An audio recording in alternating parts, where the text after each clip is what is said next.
Hello, everybody, and welcome to the Board YouTube channel for our very first NBA watch party of the season. And I would say it's long overdue that we are doing one of these, but I don't think there is much better of a game for us to do this for because the Denver Nuggets have a chance to wrap up this series tonight against the Minnesota Timberwolves in Minnesota. And man, does this series kind of deserve a Game 7? Maybe it doesn't, the way the Timberwolves have showcased themselves over the last 3 games or so, but perhaps not really much to the fault of them that they have been able to produce victories here. The Denver Nuggets have simply taken over this series, showcasing that championship pedigree, and everything is on the line for this Timberwolves team today. And with everything on the line, I am excited to see just what Anthony Edwards can look like in this one. But I got no rooting interest really in this game. I'm hoping we get some great basketball, and I am hoping along the way we can have some great interactions with you in the chat, and I'm hoping as well we can find some live bets along the way, and we have a great cast of people potentially here who can help us with those live bets or perhaps even pregame bets. I'm going to be joined in just a moment here by Pips NBA, my morning co-host in the Pick and Roll live streams that you see right here on the Board YouTube channel as well. I'll also be joined today by Clive Bixby, as well as Drew Dinsick, a.k.a. Whale Capper. And I'm supposed to be joined by Joey Kanish, but I don't know. He might join, he might not. He is the agent of chaos, so if he joins, great. If he doesn't, maybe also great. We don't really know what's going to be going on over there, but I do know Pips will be joining me for the first quarter momentarily here. Thank you, everybody who stopped in nice and early. It was really bad timing to have some camera issues right before I was about to go live. All of a sudden, my camera refused to output in high definition. It was coming out in like 480p. Restarted my computer, got it fixed. Just started a little bit late here, but yeah, we are ready to get things going here. You're in for one of the tweets that we put out is we're in for a bevy of guests. Well, I'm in for a bevy myself here. To get ourselves to celebrate. What better way to celebrate a Thursday evening stream? You know, it's a long weekend if you're in Canada. However, the long portion of the weekend is Monday. But I made, I put on my GM hat. I made a trade, actually. I spoke to Rob, CEO of The Hammer, and I said, I'm going to trade my Monday holiday for a Friday holiday instead. So tomorrow's my day off. My long weekend has already started here. So cheers to you guys. Let's hope to have a great time tonight on the stream, and hopefully we can win some money along the way. So as for my wagers for today's game, I can't give out anything. Well, I think this has moved in the wrong direction. I can't. Well, maybe I can give this out because this is still at the same price. Let me just double check on the prices here for the bets that I have in place for today. This is still, I mean, I placed this early. The fact that it's still the same would probably make me feel like you shouldn't tail the bet that I have here. Actually, still a decent price here. I guess it's not a tremendous bet, but let me just check. I have two. I have two in play for today. Let me just check both to see what the prices are like. For this one. This one has moved. Actually, this one you can't even play anymore, unfortunately.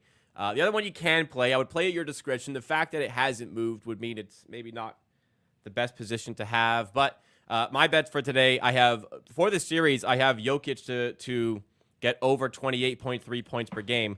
That is something I bet after game 1. Didn't look great after games 2 and 3 for the Joker for that play, but he is currently averaging, I believe it's just above 29 points per game in this series. So I'm hoping, hey, Jokic scores 29 tonight and the series is over. That is a winning bet. Also featuring on my ticket for today, this one no longer available, but I have Christian Brown over 6.5 points. I played that at plus 102 earlier. You can actually follow me on Betstamp. My picks are public. I don't know if you feel like you want to follow me. At Jacob_Gramegna. You see that right down in the bottom corner here. And my other play, this is still available, actually. You can get Jalen, and my Raptors hat on right there. Jaden McDaniels, brother of Jalen. We're taking Jaden McDaniels under 9.5 points, minus 108. These are strictly just price-sensitive bets. I don't really have a strong handicap for these ones, but the Jaden McDaniels bet, you can get under 9.5 points, minus 108 still. If you actually think you can get better than that, you can use an odds comparison tool like the Betstamp app to ensure you're getting the best possible price on this wager. Why don't we take a look right now with Betstamp, see where we can get the best price for this one. So we're going to take Jaden McDaniels. Look how easy it is. Look how easy it is to use the BetStamp app. All I do is pop it up. You know what? Let's go right from the start. Go to BetStamp. Better put it on the screen. Go to BetStamp. Go open the NBA page. Click the game. I have it set to automatically open player props. Jaden McDaniels. Click on points. Here we go. Under. There we go. We do have the best price in market. Actually, ESPN's the best price in market. ESPN bet minus 105 for the under 9.5. It's actually still good number here relative to the market. So, yeah, if you're watching right now, I guess we do have a live bet to share with you guys right now. You guys can play this under 9.5 points. If you have ESPN bet in the U.S., play it at minus 105. If you have the score bet in Ontario, Canada, you can also play this because they have the same odds at ESPN bet as they do at the score bet. If you don't have access to either, well, you do have access to FanDuel. Very likely you could play it at minus 108 as well and still get a solid price overall over there. That's what I have for today's game. If you're ready for this stream, you're ready to get going here, make sure you do hammer that like button, show your support to the Hammer's NBA content division. And if we get a lot of support in this, you guys are in charge of the content here. You know, you think that it's just the people behind the scenes who are in control of the content. It's you guys that are in control. If you want to see something, you got to support it. If enough people support it, we will continue to do it. That's how these things work. If you want to watch party every day, I mean, you can make it happen with the support on this stream. Hit that like button and subscribe for more NBA content as well. I'm pumped for this one going. Again, long overdue that we have one of these streams for the playoffs. I imagine we'll have many more on the way for the rest of the playoffs as well. And I'm excited to bring you those. Excited to be, let's call myself, I will confidently call myself the face of the Hammers content alongside my pick and roll co-host Pips NBA. But we get some big help along the way. We're getting help behind the scenes. We get help with guests, such as the people joining today. If you guys haven't heard, it will be Clive Bixby, will be Drew Dinsick, and it's supposed to be Joey Knish. But again, I cannot guarantee. Hang on. Did I just see? I haven't really watched the ESPN coverage of the playoffs. I just saw the ESPN bet segment is called Pick and Roll. Is that? I got to message Rob. We gotta start copywriting these things. I just saw they called the ESPN bet segment on ESPN. They called it Pick and Roll. We really we got to get some trademarks, copyright on this stuff, man. It's too good. It's simply too good. We gotta make some money off this, for real. I'm looking forward to live bets as well. I'm not gonna force anything, but if you did watch these last season on the main Hammer HQ page, then we did more often than not we'd come up with a live bet.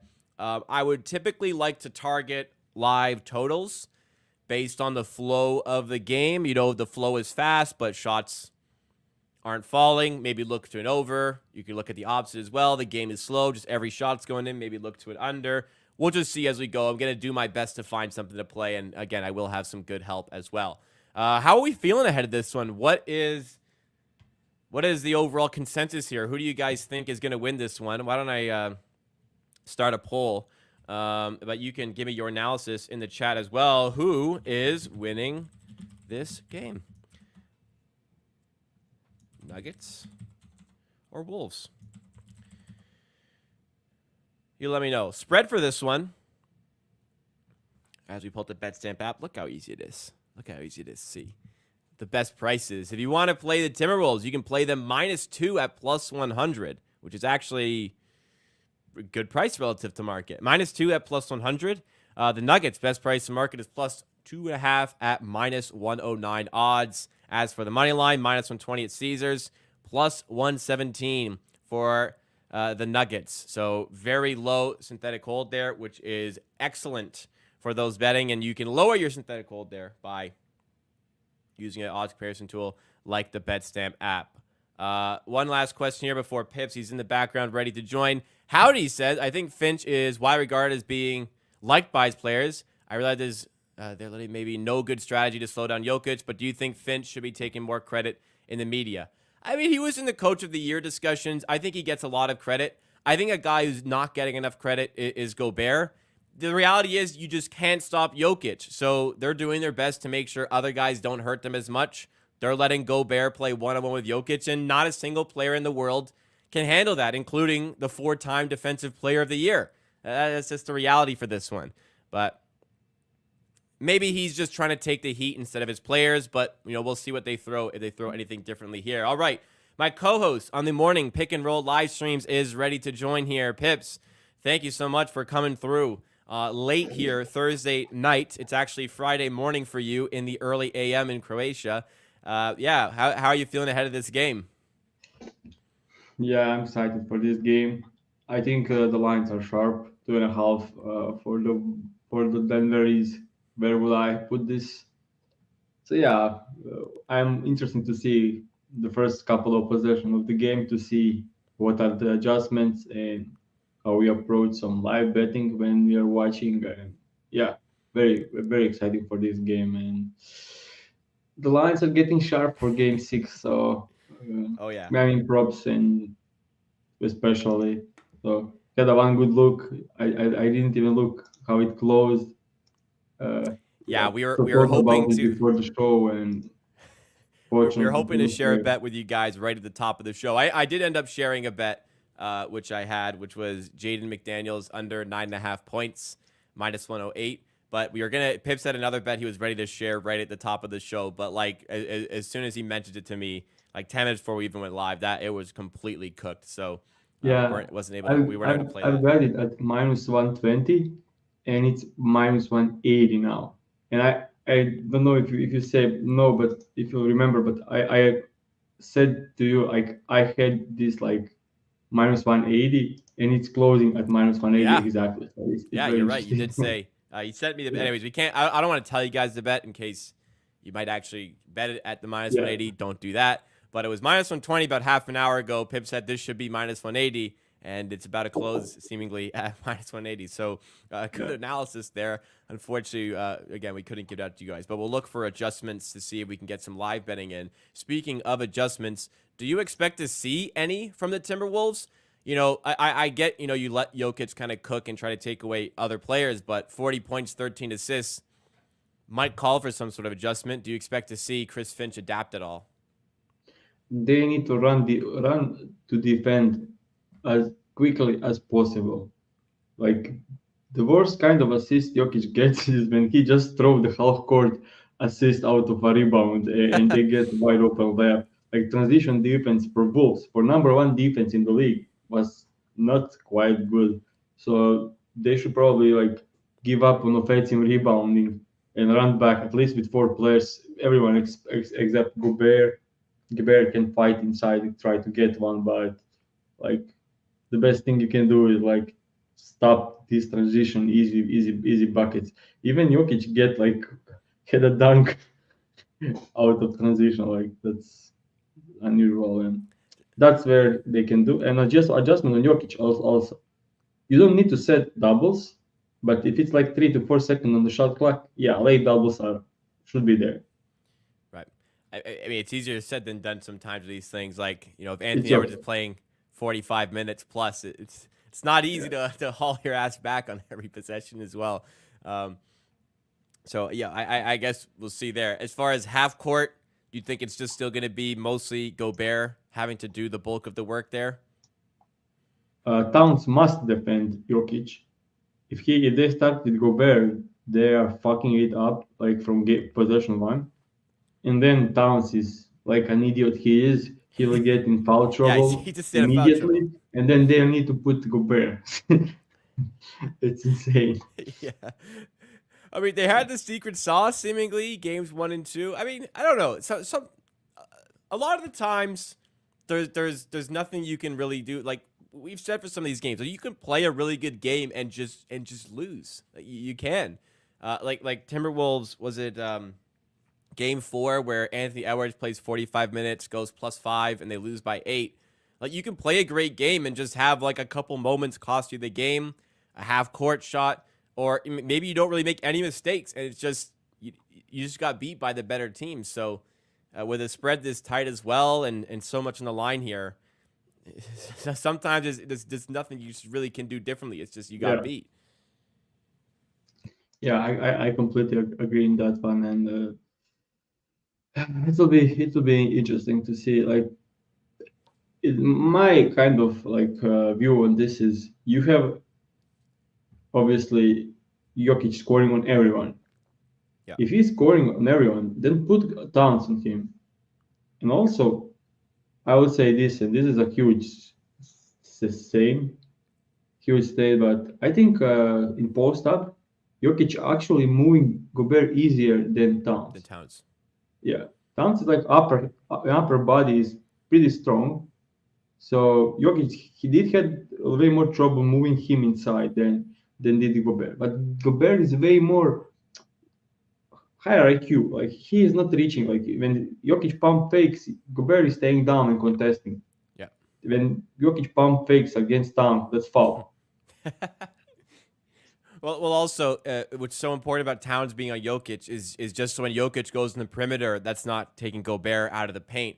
Yeah, The big thing is that when Gobert has to guard Jokic, they're just getting Gobert onto the outside. I mean, Gobert's at his best when he's kind of free roam on the inside, free safety sort of role there, able to be the help defender. So when great you have point. to Yeah, put him on Jokic, now he's not in the paint. Now he's nowhere near as effective over there. And Allen brings up that if you could, the Nuggets may just try to throw screens up top with Gordon to get Jokic and Gobert. It doesn't really work because Gobert doesn't need to follow Gordon up to the top there. He doesn't need to go on the perimeter to follow Gordon. I mean, Gordon it, has had some good shooting nights, but not really on those it are not from really those spots. it does work to some extent. It's not like they're afraid of Gordon outside, but it's like they are like if you have two options: Aaron Gordon in dunker spot or Aaron Gordon like a ball handler. It's way more difficult to defend him when he's a ball handler. Like, what do you do? Like, if you switch some smaller guys, if you switch Gobert, then they'll pass to Jokic. Then you need to double on Jokic. It opens up things. So I'm not saying like Gordon running pick and roll is like great, but it's way better than him standing in that dunker spot or Yeah, zoned out to shoot threes. Like you don't care for Gordon. He makes 2 of 2 fine. You are okay with it. Like you don't care for Gordon yeah. shooting threes. You still don't really have to worry at all about that. Agreed. Let's get into some of the chat here. Gregory asked me what featured beer today. Uh, it's called Octo Light, a session IPA from Great Lakes Brewery. If you're in Ontario, you've probably heard of Octopus Wants to Fight, which is available at the LCBO. This is the light version, which tastes very good and is only 3.6% as opposed to usually like 6.5. Other comments here. 905 Yada joining. Welcome to the stream. Says, congratulations to you on the draft lottery. Houston move up to third at the lottery. But also, if you don't know, Pips has a bit of a soft spot, secondary spot for the Atlanta Hawks, who moved up to 1 at the draft lottery. So it literally could not have gone much better. I guess Houston could have moved up to 2, but yeah, what a big day for you over there. Yeah. Anybody you're eyeing for the Rockets and the Hawks at the draft as of yet? Have you locked in on anything there? I'm locked in on trading that spot. If For the someone Hawks. is, yeah, I don't like this. I don't like this draft. Like I think talent is good overall in mid like outside of lottery and deep lottery. You can find good players there, but like on top outside the number one pick, I not much there. So if someone is interested in someone and want to give something for this pick, I am like fine. We have so many young players that we don't need to draft anything. We can use like we could use like good like wing or shooting guard scoring wise. So yeah, I'm looking at if we can get someone. I'm down to trading third pick for But sure. first pick for the Hawks, you want to keep that? Yeah, sure, What do you sure. think? Alex Sarr, number 1? Yeah, yeah. I think that's a lock. I think that's a lock. Yeah, I think yeah. the And the I, only and I like reason it's not a lock is if Atlanta trade it, but Yeah, I don't That see them going for if Riza I'm Shea, going for Atlanta, I'm trying to get picks from Spurs for Trae Young. Yeah, uh, but I don't know how concrete these reports are. Apparently, the interest from San Antonio for Trae Young is a bit overstated. They're not super interested in him. So, I'm not so even I don't know. looking. I'm not. I don't even care for like what's the narrative on Twitter. I think Trae Young with Wemby will be insane, and I don't think. And I like this for Hawks as well. They Yeah, have Kongu. They have Jalen Johnson. They have AJ Griffin. You had Sar. You had two picks from the lottery. Great stuff. yeah. Because this team is going nowhere. Like no matter what you do, like you need to rebuild. But And they have a good start with Jalen Johnson's very good. yeah, Okongwu, I thought Okongwu's breakout would be this year. It wasn't really. Maybe there's still kind trade of hope there. Capella, trade Trade Capella, Dejounte, or trade well, you draft Dejounte, trade Sar, Capella. you got to trade Clint Capella. I Yeah, don't know who would really want Clint Capella at this point, though. I'm just gonna double check his contract right now. I don't know what you can get or who wants Clint Capella. It might just be a case of getting rid of that contract. That's I mean easier said than done. $22 you can million get this much, season. but he will be probably one of the best second bigs on any team. Yeah, Like but he's not a 22 million, starter anymore. he makes too much Yeah, money. I mean yeah. I can't believe he signed for. I can't believe I can't believe the Hawks signed him for that. 22 million. It was only a 2-year contract apparently, but that's a lot for Capella, indeed. Uh, Hunter is 26. I don't know what I think about him. He had some troubles with injuries, but he's overall a good, decent player. I like Hunter. Yeah. Good 3-and-D guy. I I mean, think a really good team would like Hunter on their team. also you can trade Bogdan Bogdanovic. Like any team can use Bogdan Bogdanovic. Yeah, I don't even He is think he makes insane. I too think much he's money. probably like top three the guys of the bench in the entire league. Like he is He's good insane. at the start as well. Yeah. What does he make? He's making wow. He has an amazing contract. He's making Yeah. 17 next season, then 16, then has a team option worth 16 million as well for 26, 27. That is a phenomenal contract. My goodness, that is I would great say like business. he's one of the most underrated players in the league. He is okay on defense, good size, very high IQ, great, unbelievable movement shooter, spot up shooter, can play make, can attack or down the hill, can shoot mid range. He can get you everything. So He like does go under the radar to be on that contract and to be as good as he is, and he's coming off of a great season with yeah, Atlanta. Yeah, that's definitely a player that Atlanta can get a lot out of in terms of assets. Tremendous stuff. yeah. This game's taking forever, man. So 12 yeah, you minutes can. after the start time. So you have Here, Bogdanovic, Trae Young, Dejounte Murray, Capella. You have like all the guys to get all the picks on the draft.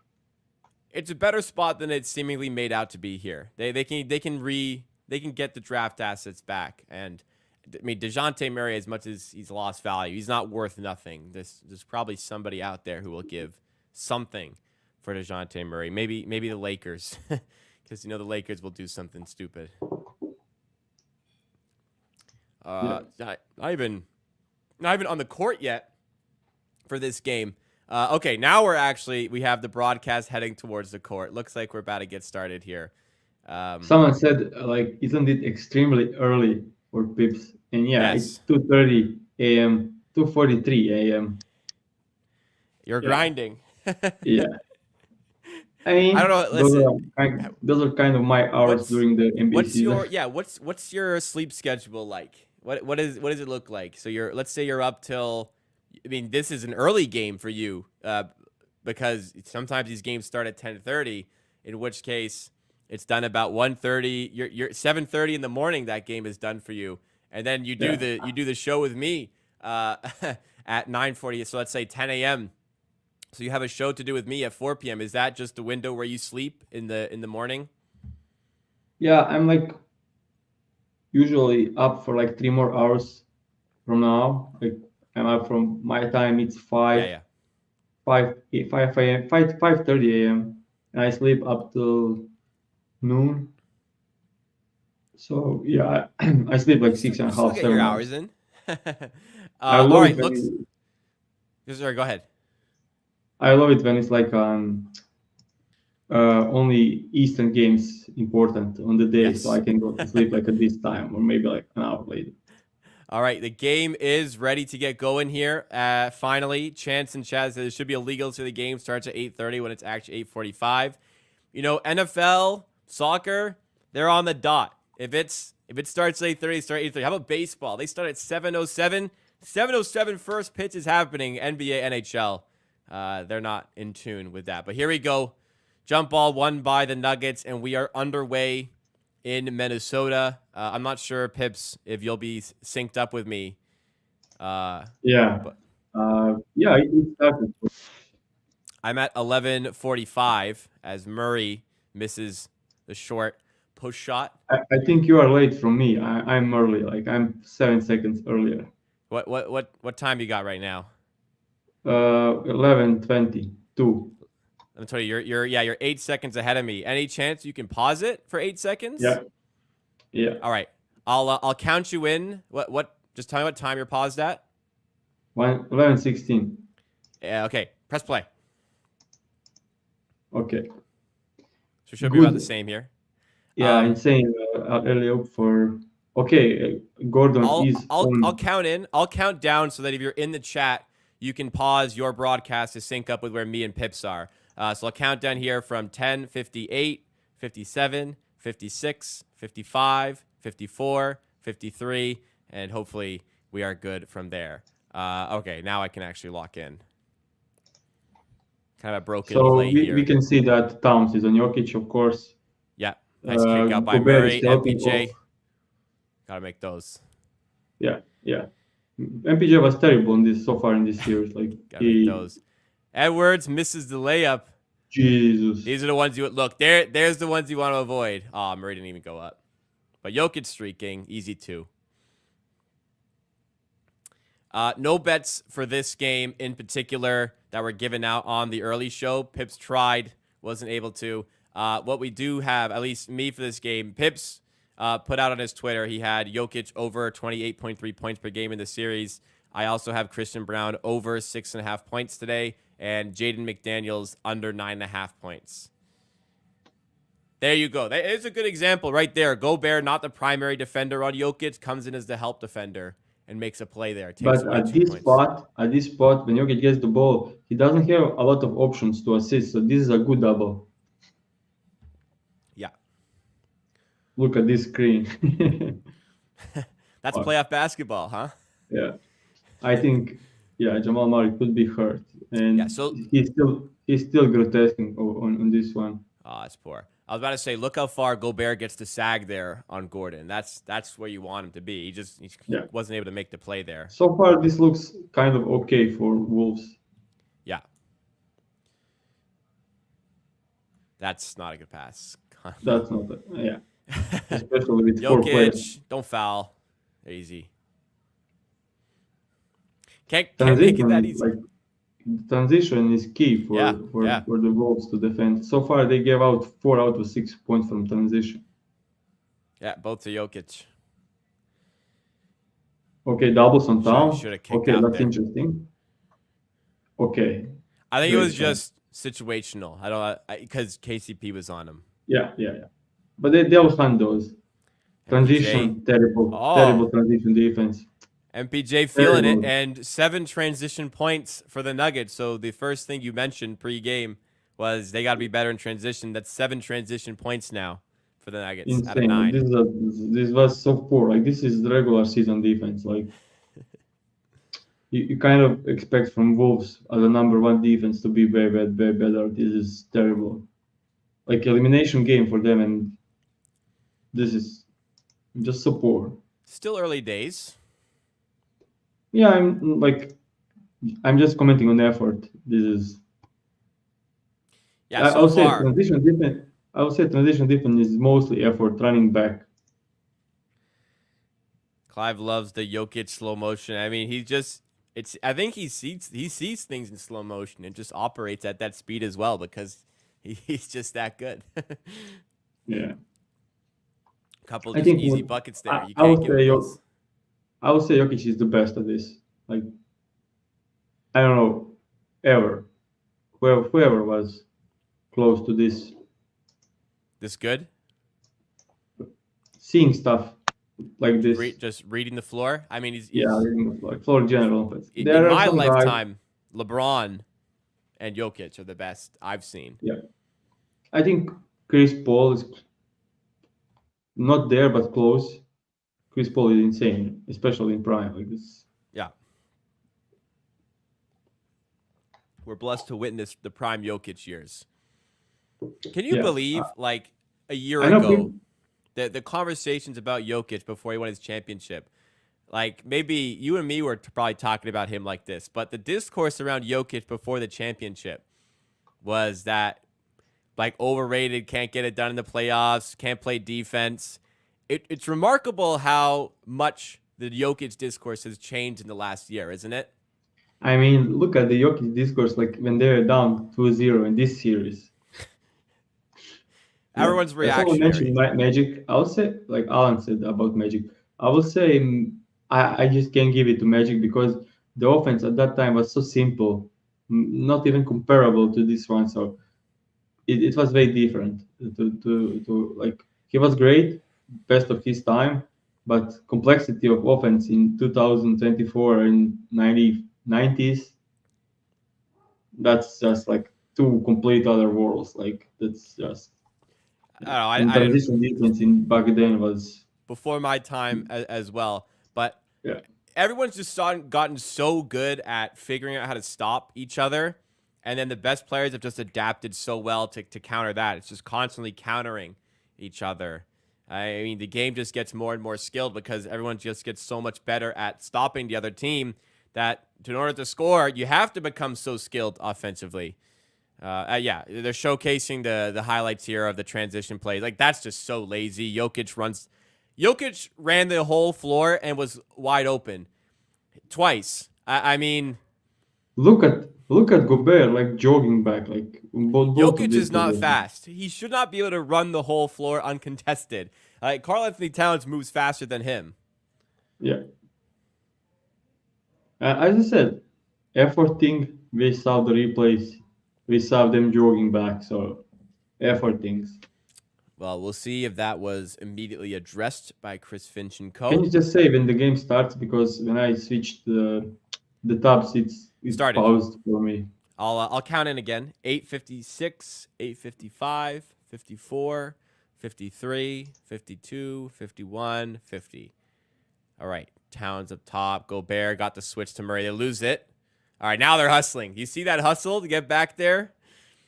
They Yeah, probably they yeah, probably this mentioned is that good. Yeah, in the but you are timeout. down 7 in a crucial game now. Yeah. Yeah, 9-0 run. yeah, that's There you go. He okay. can't move Okay, Towns okay, there. this is Good good. This is call. good defense. It was great defense. He couldn't move him. And he didn't foul Yeah, him. this is great defense on Jokic. Like you can't play better defense than this. If you have a hand up as he's shooting and he's like a few feet from the basket, you've done your job. McDaniels, is that a 3? Not a good start for the under Jaden McDaniels crew. I That was a mean, tough shot too. Bad I mean, turnover. Right back in the game.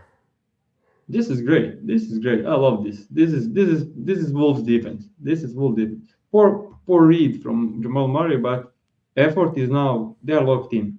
Yep. Good timeout. Got them settled. Yeah. Now the crowd's Let's really see. into it Let's too. see. Towns. Let's see Towns and Jokic now. Please don't get in foul trouble. This is great. Yeah. You get contested 3 from Jokic. That's awesome. But Jokic is going over 30 plus in this Oh, matchup for sure. Gobert, bro. Oh my God. No, not McDaniels again. Yeah. All right, McDaniels is 5. Not looking good.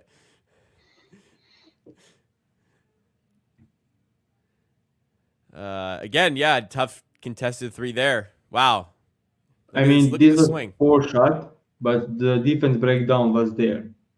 So Yeah, not a that's great timeout. defense, but he took the shot of that's it. That's That's it. time. That should be a timeout. Malone's letting them go here. 9-0 run for Minnesota. Great defense, good offense.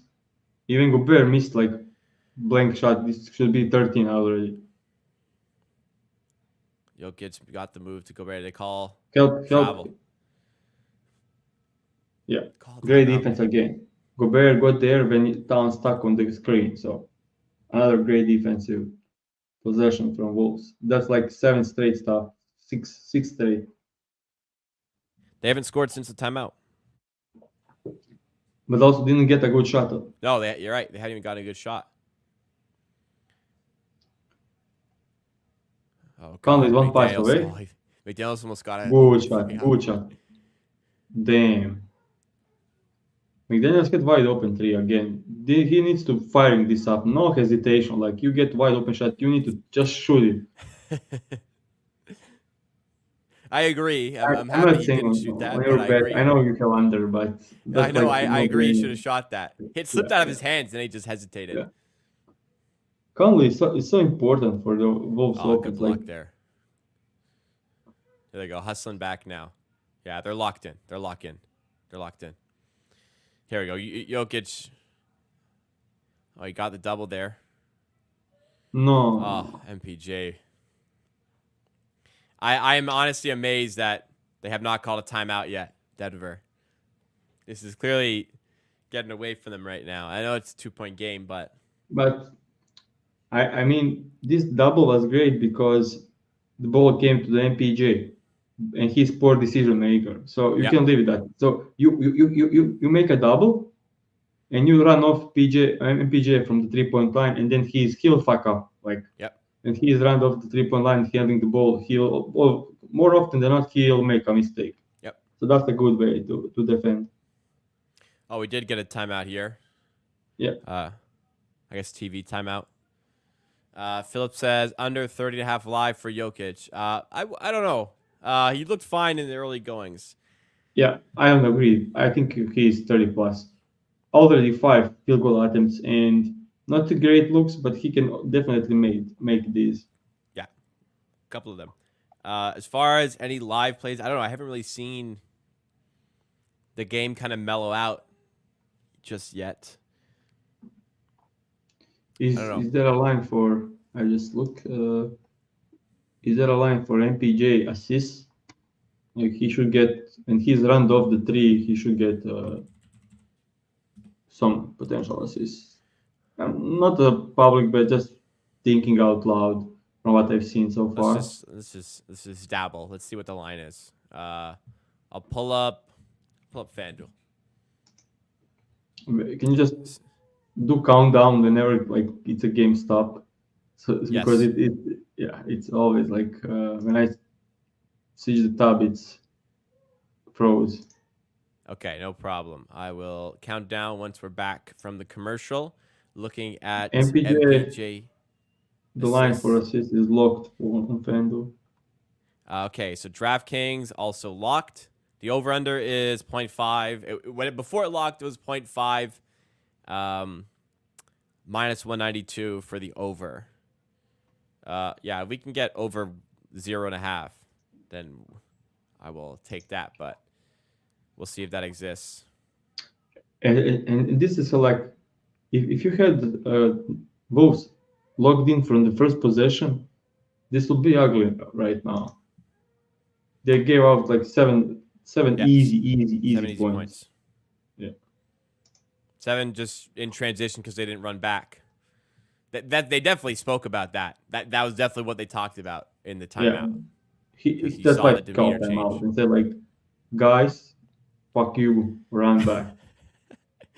This is it. This is the last game of the season potentially. Yeah. Okay. FanDuel, let's see if it's back up.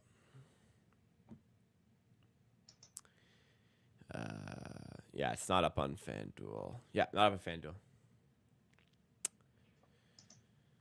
Okay. Well, we'll monitor that.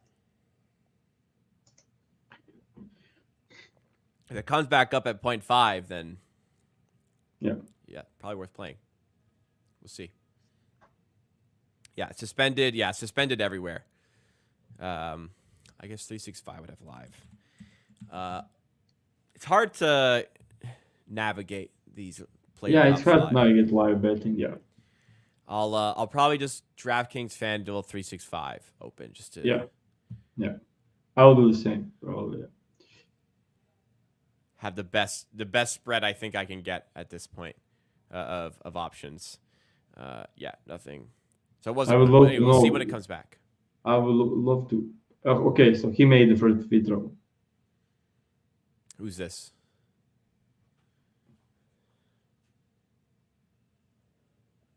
Seems like I'm ahead. Yeah, Anthony Edwards' second free throw here is also good. I'll count down again on my clock.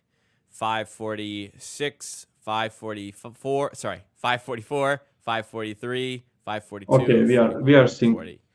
Okay. Jokic to Murray off the screen. Switch on to Towns. Great defense. Great defense. Another good great defensive play. defense. Good hand up. Yeah, bad shot. Wow, Towns. Towns is locked in today. Dave Towns playing like this, it's not good. It's going to be an extraordinarily tough game for the Nuggets. Look, just watch for fouls. Yeah, I know. That's the thing. Conley lobbed up. Great one. Like made it. This is great. Conley lobbed to Gobert and it just went in. I think it was floater, but you think he was shooting that? Something in between. In between? MPJ in the corner to Gordon. Ooh. That would sting if he made that. That was great. Tough three. Another tough shot. McDaniels in his face. 10 straight great defensive possessions. Like, this is it. 13-0 run. Anthony Edwards open for three. Finally. He finally made a good pass. Towns. Finally made. Nope. Oh, I thought Towns may have got a foul there. No. Corner three for Edwards is good. Okay, wow. This is good. I mean, Conley passed better three. 16-0 run. Gordon in the corner and the run. Nope. Another good defensive possession. You got to get on the inside. You don't care for Gordon. He shouldn't take this three at all. Lob to Gobert. They need another timeout. 18-0 run by Timberwolves. 20-9. They are kind of panicking. That's one that LeBron talks about. Like it's in the moment. That's not a good shot. Yeah. Yeah. Double comes on Jokic. Great defense. Porter, another tough three. They're just chucking three. What are they doing? They're just chucking threes. You see how Porter missed KCP pass for a wide open corner three. Yeah, I know. Like, you want him to be in that spot to make a decision. This was terrible one. Foul. Oh my goodness, this is incredible. Denver have literally not had a good shot on like 13 possessions. I honestly love this for Bulls. Everyone gave up on them like last game. Okay, I'll give credit to the Wolves. The defense has been great. Denver have not exactly run some good sets here. Like they are settling for early threes right now. And every score from Wolves was a great shot. Yes, Denver is settling on top of the good defense, which I'll acknowledge. It's some very poor decision making by Denver as well. How many threes have they taken here? Denver are 1 of 7 from 3. And start. They had only one good look, and that was Michael Porter Jr. from transition early. Yeah. Okay, Sean Glenn dropping in the super chat here. Thank you so much, Sean Glenn. Enjoying his Minnesota Timberwolves on a 20-0 run here. Sending good vibes for my squad. And we're sending good vibes to you, Sean Glenn. Thank you so much for that. Really appreciate it. Bad timing because Denver make a bucket. But thank you again, Sean Glenn, for the support over the entire season, including tonight. Great run. Nice move there by Edwards. Insane read from the screen navigation. He saw Jokic coming outside. Oh, Gordon, what are you doing, man? I was reading. That's McDaniels again. McDaniels at 7. This is like game 2 when they blow them out. Yeah. Denver, they're not even missing. They cannot get a shot. Okay, I'm interested what the live line is on this game now, because this might get out of control here. So the game opened at 2:05. Let me see what it's at now. Apparently 204.5 on DraftKings. Let me check FanDuel. FanDuel might be slightly better. I think I'm going to play this under. Okay, 204.5 on DraftKings. I need to log. Oh, what a fatal flaw. Fatal mistake. Denver can't score. They're taking bad shots. This one might get out of control here. I might play live under. How do you attack? How do I? Oh, okay. What are you thinking?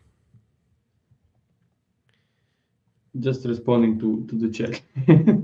Oh. Yeah. Okay. Let's see if I can get this in. So I'm looking The for game under line. 204.5 at DraftKings. 6.5 spread for Wolves. All right, I played it. I don't I know. got That seems low. I got 204.5 under at DraftKings minus 115. That's what I just played, everybody. I'm gonna track that on my personal BetStamp It's account. starting. Yeah, I have the game at 238, 237, 236, 5, 4, 3. No shot for the Nuggets. Murray just swatted by McDaniels. Good Lord. And Edwards 3. This might be a blowout. This might be a blowout. Ooh. Sorry, I'm trying to track this. There we go. Finally, something Denver goes Denver's way.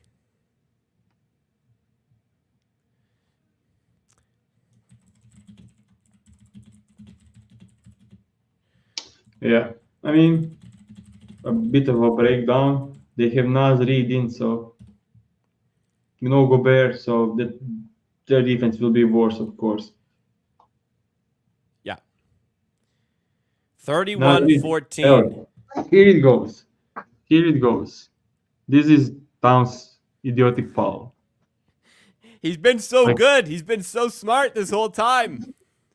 But this foul doesn't make any sense. Like he's always like committing like the worst possible fouls. Like that's not. It's why do you need to do this? He'll Like, never learn. He'll never learn. What is this? Year 9?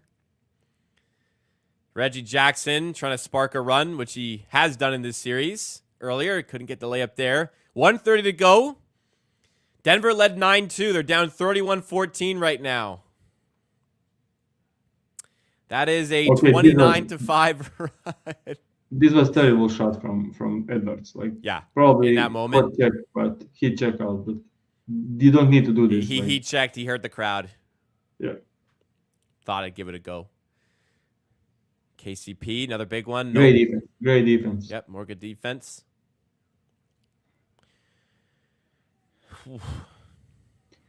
I think KCP could make a 3 in this game.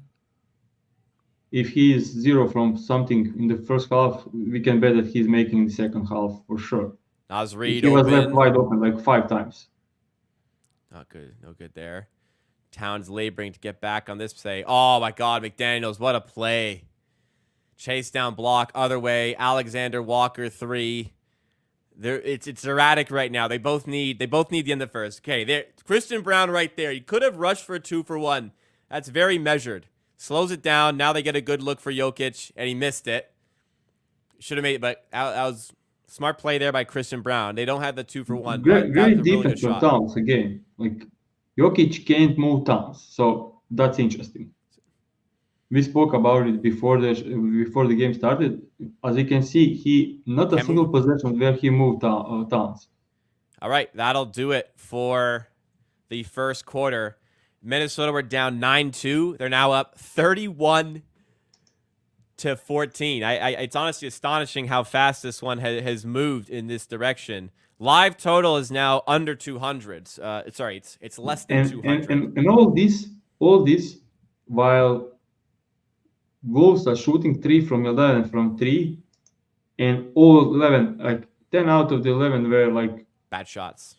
bad shot.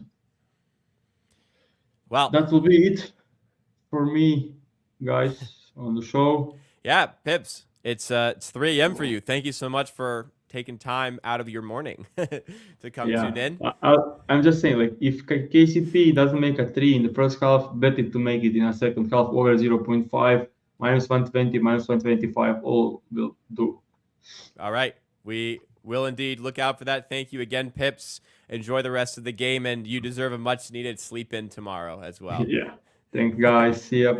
All right, take care. I will talk to you later. That'll do it for Pips. We have Clive Bixby joining in the background in just a moment here. I'm going to update from my positions. We took live under 204.5 at minus 115. So that adds on to the positions for today. Christian Brown over on points, 6.5. McDaniels under points, 9.5. He already has 7, so that's not good. And the live total under 204.5. Clive Bixby joins from his elegant ballroom for Yeah. the second quarter here. How you doing, man? It's been a while since we've spoken. Yeah, I've been good. How about you? This is not the first quarter that I was expecting, but it's good to No. see Minnesota have at least a little bit of life. Yeah, this I was saying before I don't know if you were here before the game started. I was saying this one almost deserves a game 7 for everything that's gone down. Just seeing Jokic and Edwards battle it out in a game 7 would be so entertaining. Yeah. We got a couple good series. Knicks, I'd like to I'd love to see the Knicks in the finals. Now that I live in North Jersey, definitely obviously more Knicks fans are showing up than in the previous, say, 5 or 6 years. But I mean, just checking out a game at the Garden would be absolutely electric. Have you attended any games? Not this year, no. But damn, would I love to.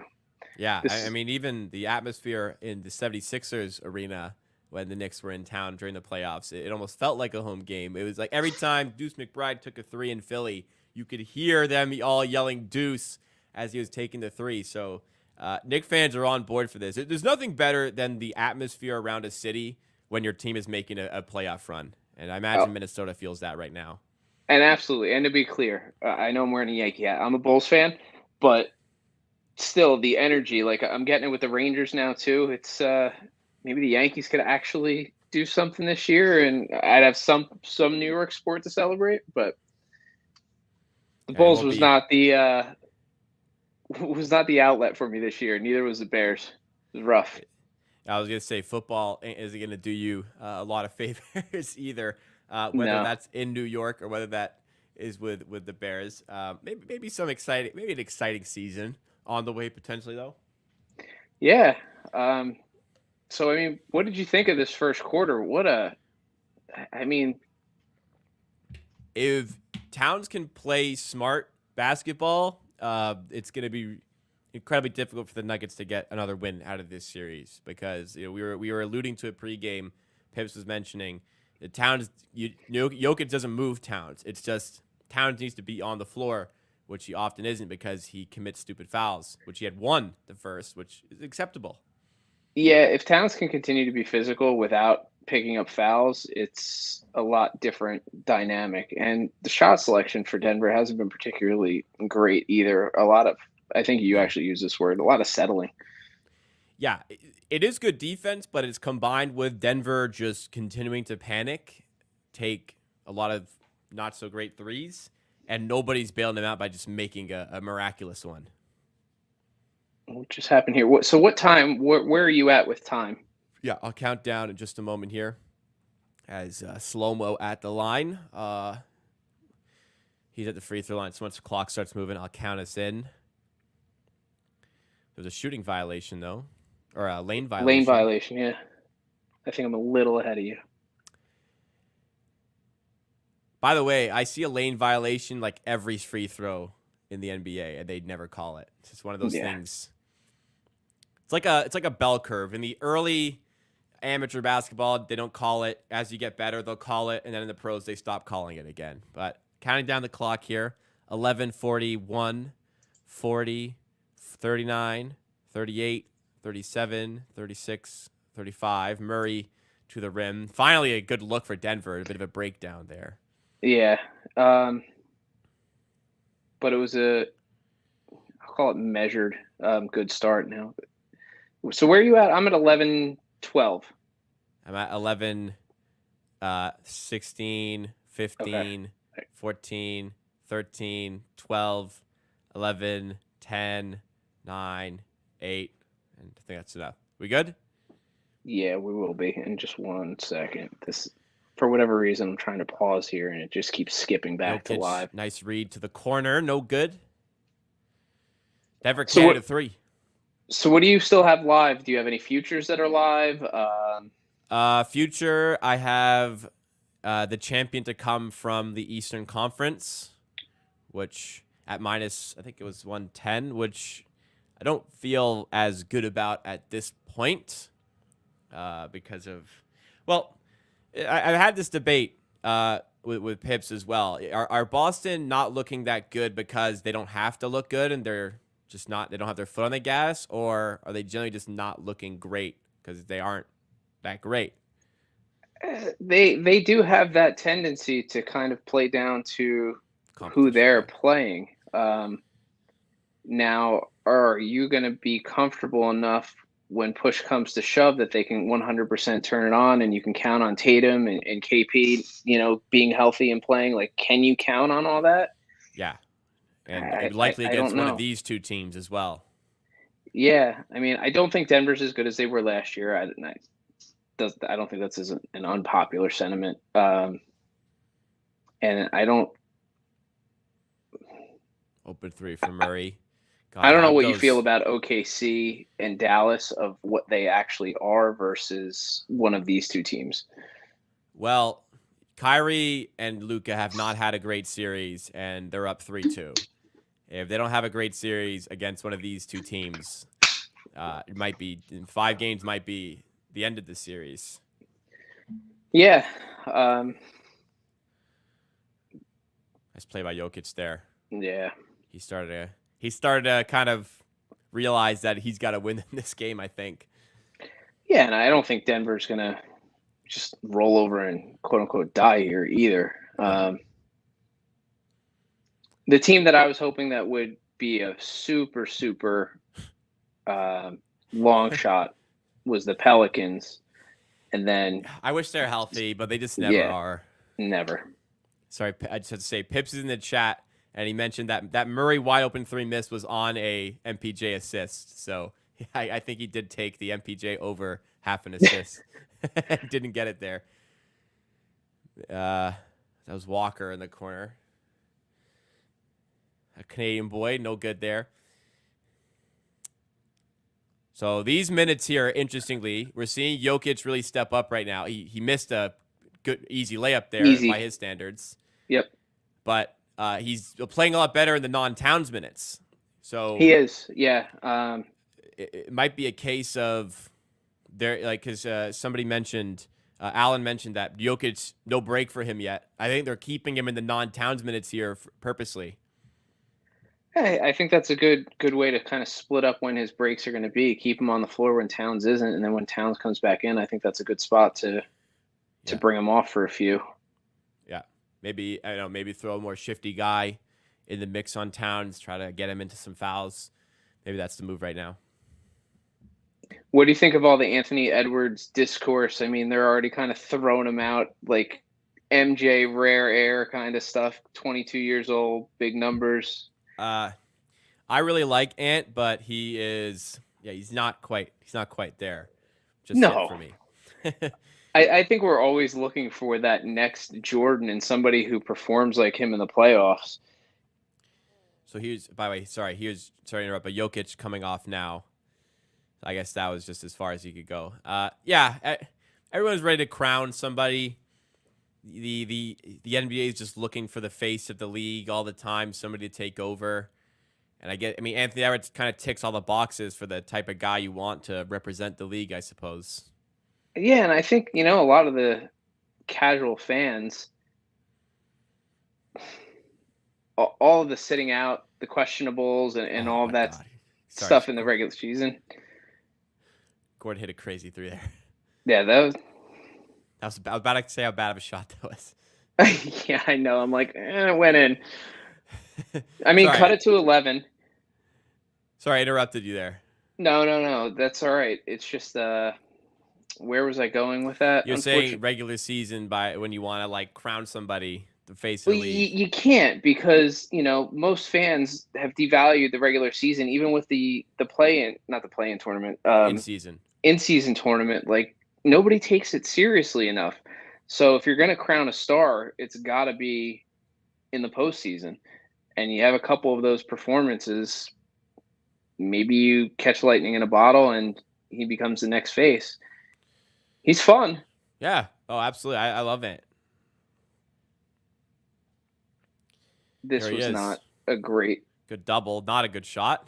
Yeah, Did he get the foul? Wow. yeah, he got bailed out. I didn't really see that. You can see a little more on slow mo. Compare Edwards to Jordan at 22. I guess fair enough. Jordan really kicked on, I guess, and just cemented himself as the best after a few years, getting kind of adjusted, especially after a year or two injury that kept him out like his whole second season. But like you said, people are looking for somebody to give the crown to all the time. 5.5 assists live for Jokic. It's just they continue to take away those assists. With the show we had, we played Jokic under assists like every game. The first time we haven't played Jokic under assists this entire series, which No. funny enough, he has 0 today. Gordon. Ugh. Woof. Oh, come on, AG. Fade away 2 over Rudy Gobert off the dribble. Nice one, Aaron Gordon. He felt it after that 3. So again, good defense, but again, the decision making isn't fantastic. No, not at all. Live points here, it's plummeted all the way to, I think it's 195. Yeah, 195.5 is the over-under right now. This is scrappy. This has just got I don't know how to describe it. It's like a scrimmage. It's just... It's been very sloppy. I mean, yeah. It doesn't seem like Denver's working to get too many good shots. And I mean, when you're settling for some of these Aaron Gordon looks, these last 2 or 3 possessions, they haven't been particularly great. Yeah, I mean, it's the non-Jokic minutes, but I mean, you better than that. You still have Murray on the floor, like to try and create some plays for him. Oh. All right, let's see how long they go without him. There you go. Good look, Murray. I don't know if he got fouled or if somebody got a little piece. I think it hit the side of the backboard. Because there was it looked weird, like even the spin looked weird. The way that, I think it hit the side of the backboard, actually, that layup. Oh, Jesus. Reed over Murray, and this is out of control. 43-24. What do we got for the live lines? Peeking at the live lines. We got, this will probably adjust in a second here, but it's looking around 196. This is definitely not a real line, but 195.5 to 196.5 as the total. Live spread is looking like around 11.5, 12.5 here. I feel very good about my live under position at this point. We'll see if that remains, but if it keeps going like this, we could have some early rest for... Well, that's what I was thinking. I might take a hit of this under 195.5 even. It's too early for Denver to be going in that direction here.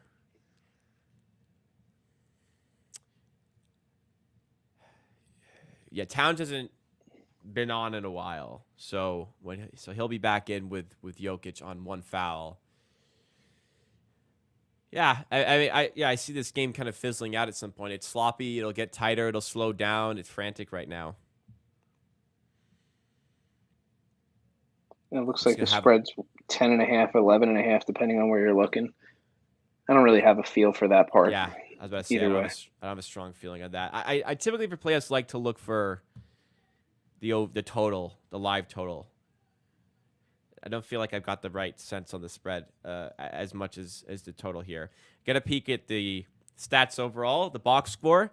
So Gordon did hit that miraculous 3, but he's 1 of 4. So he's 0 of 3. Other than that, Jamal Murray 1 of 8. And it's felt like it. He's had some good looks. Nothing going down for him. 0 of 4 for Holiday off the bench. 0 of 3 from 3. He's had some good looks as well from the corner. I've got the over in Christian Brown. Nothing yet. I hope he does get extra play time at this point, though, because of the scoreline. On the Timberwolves front, 16 points for Ant. Hasn't felt like 16, but it's been almost a quiet 16 for him. 6 at the line already. Sorry? 6 on the 6 at the line, 6 at the stripe. Yeah. A couple threes. But you're right. It doesn't feel like he's been such a step above everybody else in terms of scoring. Nothing from Towns. But the defense, he's been engaged. 7 rebounds, 3 assists. It's been a good. Yeah, you'll take game. that all day if he can, play Jokic the way that he is and not foul. Yep. That's all you could ask. McDaniels is 7. He's 3 of 4. That's just crazy for my bet. Unfortunate. Naz Reid is taking 7 shots. My goodness. I guess another way to attack, as Philip NBA puts here, another way to attack the potential blowout here is going live under for Anthony Edwards. My only concern there is that he's just going to continue to fire away, I think, right now. I think he's the type of guy that will want to just put up a big stat line. So, and the Wolves aren't going to take any shot chances the way that Denver might want to take a couple guys off and get some rest and just get them going for Game 7. Like, the Wolves need to finish the race this particular game. Yeah, make sure you get the job done. We've seen some big comebacks in the playoffs so far, so foot on the gas for now. Yeah. We have another guest ready to join us here in the second quarter, live from Clive Bixby's couch, it looks like. It's Joey Knish. Clive, we got this very similar similar setup here. I know. What's going on? I was gonna say I like the new digs that you've got going on here. Hold on, let me see how I can do this on the 3-way without actually having to move my head. What's going on, gentlemen? You guys have the same interior designer? Yeah. You know what? It's Here, I'll help you. I'll help you. I'll give you the wide screen. Oh, there we go. There we go. You're a professional. I've seen you, dude. Yeah, this is why you're my favorite Canadian guy. I appreciate that.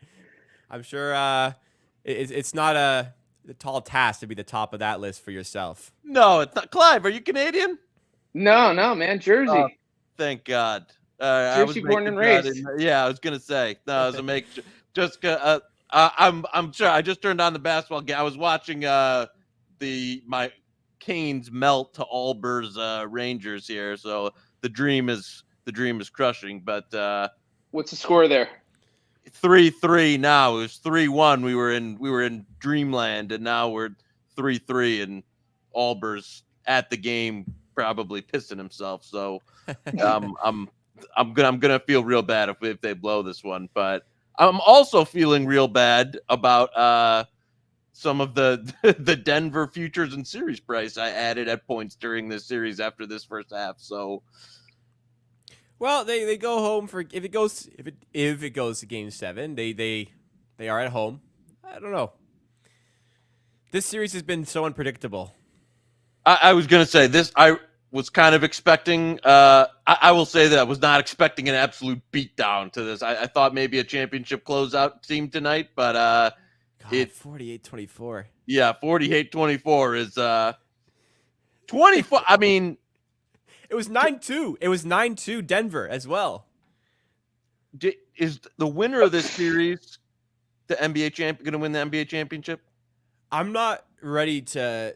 I think they win the West. I'm not ready to say confidently they'll beat Boston. Do you think either of these teams would be favored in the finals against Boston? Keeping in mind Boston are the home seed. Yeah. No. No, I don't think so sorry. No, Clive's right. They won't be favored. Yeah. I would say at the moment, right now on 5/16 at 9:30 p.m. in the East West Coast, these two teams are playing the best basketball in the NBA. Matchup wise, do I know that? But I think these the two best teams currently in the form in the NBA. With that said, I know that Denver's going to. So I asked Clive this question. Boston, are they playing not their best basketball because they haven't had to and they're still winning in 5 games in both of their first 2 series? Or are they not playing their best basketball because they're just not as good as maybe they've been made out to be? I feel like they haven't had to be that good yet. They haven't turned it on yet. No, I would say, I mean, some of it's obviously, I think the Porzingis injury definitely makes that, like, Al Horford's dead. So you yesterday. yeah, you went from, you go from Porzingis, which fits great with what they do, to playing Al Horford 40 minutes is such a downgrade at the moment. So, and it's obviously doesn't affect them now. Would it affect them if he can't be back for a series against either of these teams? Then I think you're seeing kind of the flaws in what would be the flaws in Boston come out eventually there against a team that can actually take advantage of it. Agreed. Holt in chat says, is there such a thing as a path being too easy for Boston, meaning like they just aren't able to just turn it on out of nowhere? I mean, potentially, but it's kind of the whole thing of like, what's better, rest or momentum?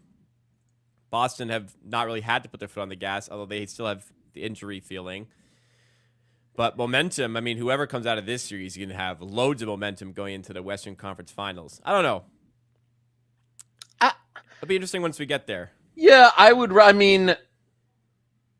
take the easier pathway most times, the less games, the more rest usually. But they already had their big injury. So I guess in this case, you get some reps here to get it out. I'm a little surprised Missoula, maybe he will here in the Eastern Conference Final.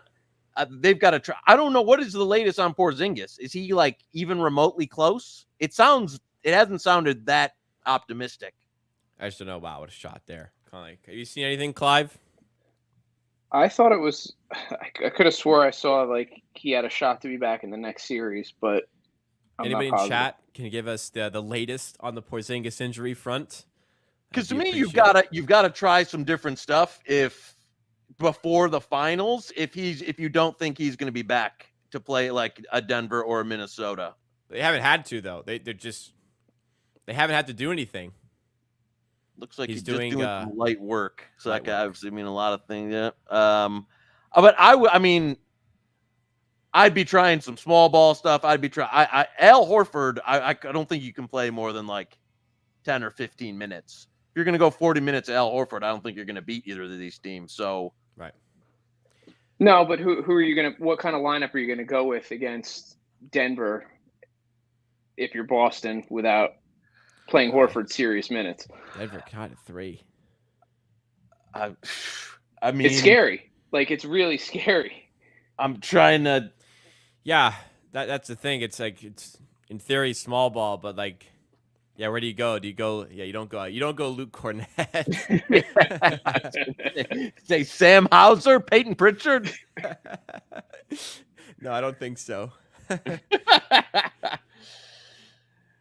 I don't know. I mean, they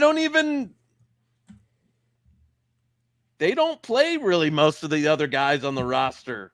So I think they just have to go Horford are the only ones who got lack minutes. of better option.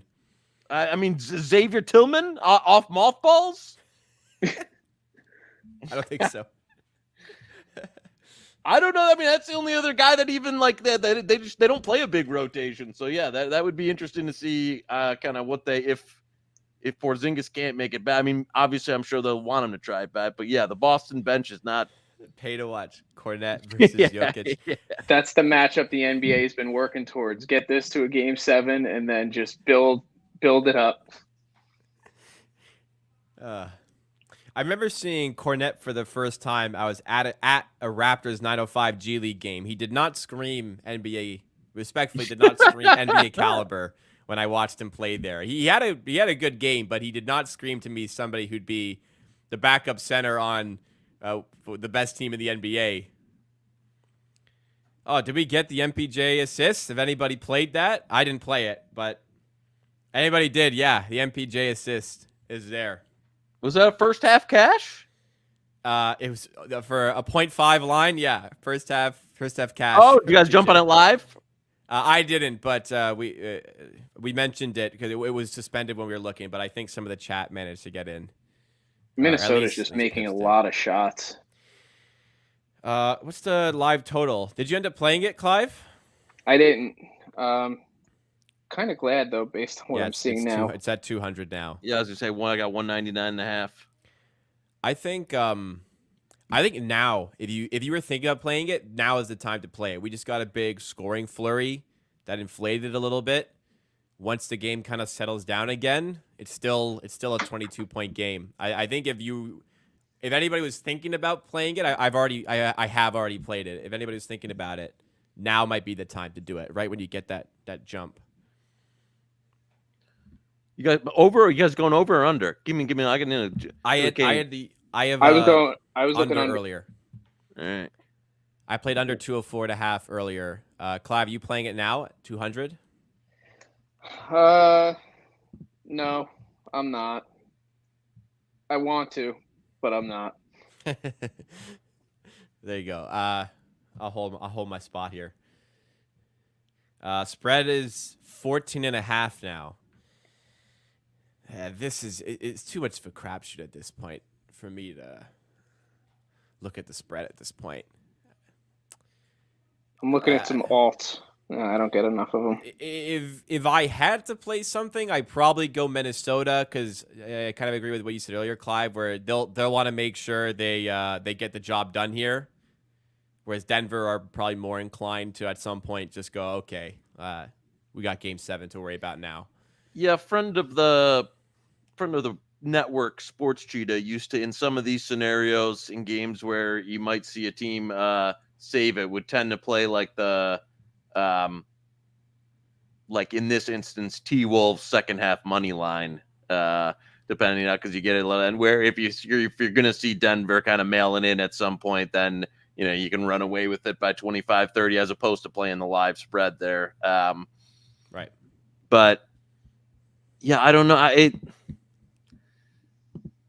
think you'll see, it's kind of one of those, if it extends out to 30, in the early, mid third quarter, then they probably pack it in. If they keep it within range, then you're going to go for it. So yeah, that's why I was trying to find a couple, see if I could get any good alternate lines. 20s, 25s. Yep. All right, and we'll bring in our last guest to join the evening. We'll get the big three assembled on the stream. We have Drew Dinsick joining us. Well, for the latter stages of the half. Looking good, man. What's going on? What's up?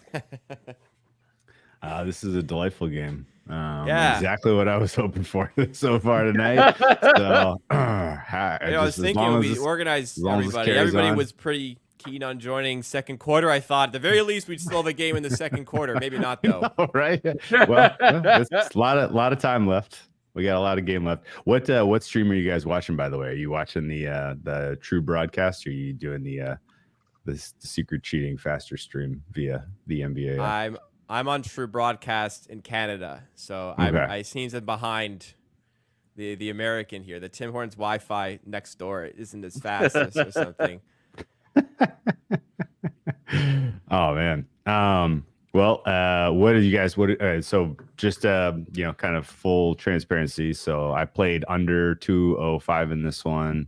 My thought process was literally that you're going to have to see some sort of renewed defensive effort out of the Timberwolves if they're going to extend the series, as opposed to trying to match fire with fire, which did not work for them whatsoever, particularly in the second half of Game 5. And I also figured that the supporting cast here for the Nuggets can't keep doing this to us. You can't keep expecting 25 productive minutes from Christian Braun and Aaron Gordon to go 95% from the field. So far we need more Aaron this Gordon. is kind of going. You need more Aaron Gordon. Well, he's like the only guy with a pulse out there besides Joker right now. He's actually, was he leading scoring? 8 points for the Nuggets? No, Jokic is 11. Yeah. But So he's right in the mix there. But I mean, Jamal Murray might as well just go home now. He's doing nothing. yeah, rest up that calf. Holy smokes. 1 of 10 from the field. Every time I've seen him take it, try to go at Ant, it's been a disaster. Wow. I guess you guys have watched this whole game. You have some thoughts. I'm sure you've said some things. As I'm watching, I haven't even really felt like it was the defense of the Timberwolves that's standing out. It's just sort of the Nuggets sucking. Am I crazy? It's a bit of both. Like, the defense is very good, but also we've said that Denver is settling way too often. Yeah. And I mean, I like in general what they're when the Timberwolves basically are getting this level of play out of Cat, they're a much different team.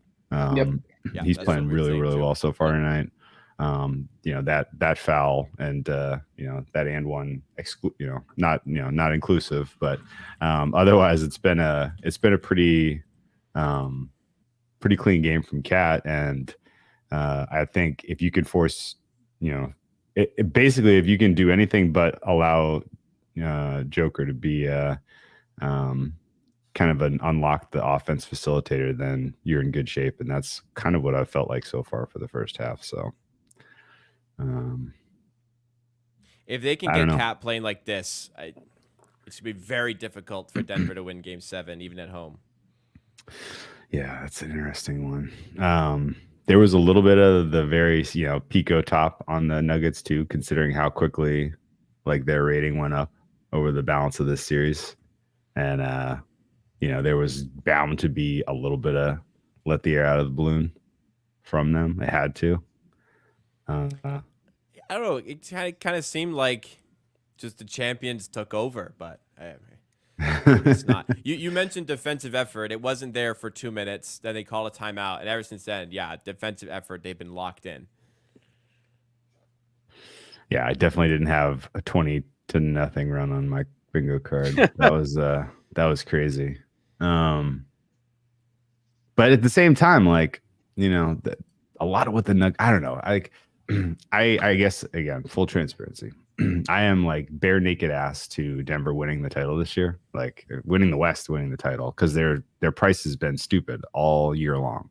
Like there's been a tax to back the champs all like since November basically, and so everything else I've bet is kind of against them, and I would really like to see them go down.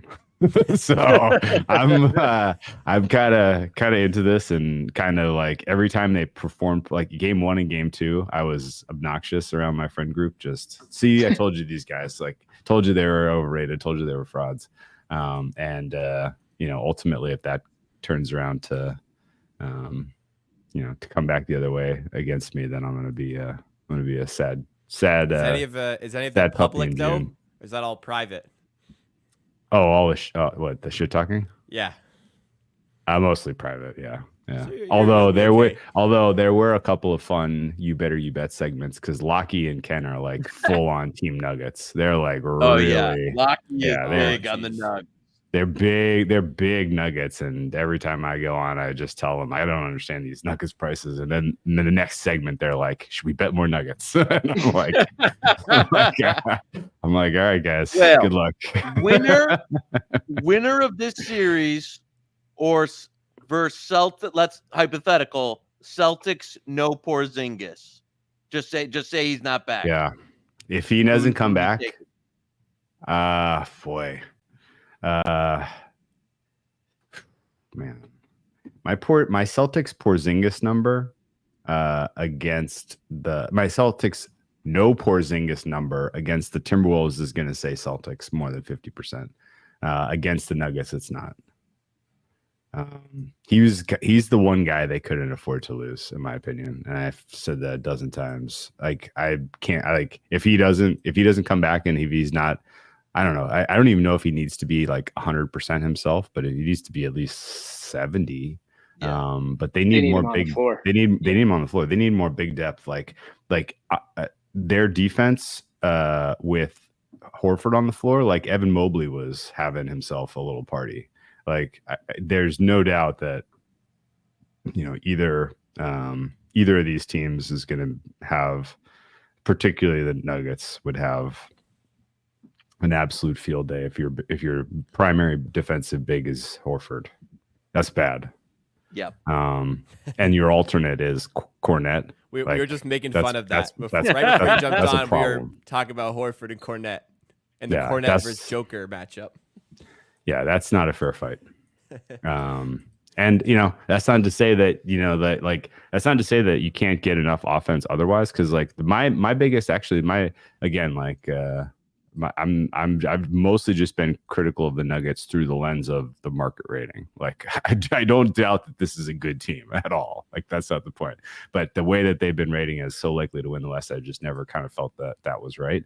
And the biggest reason is I don't think their defense is as good as the market thinks at all.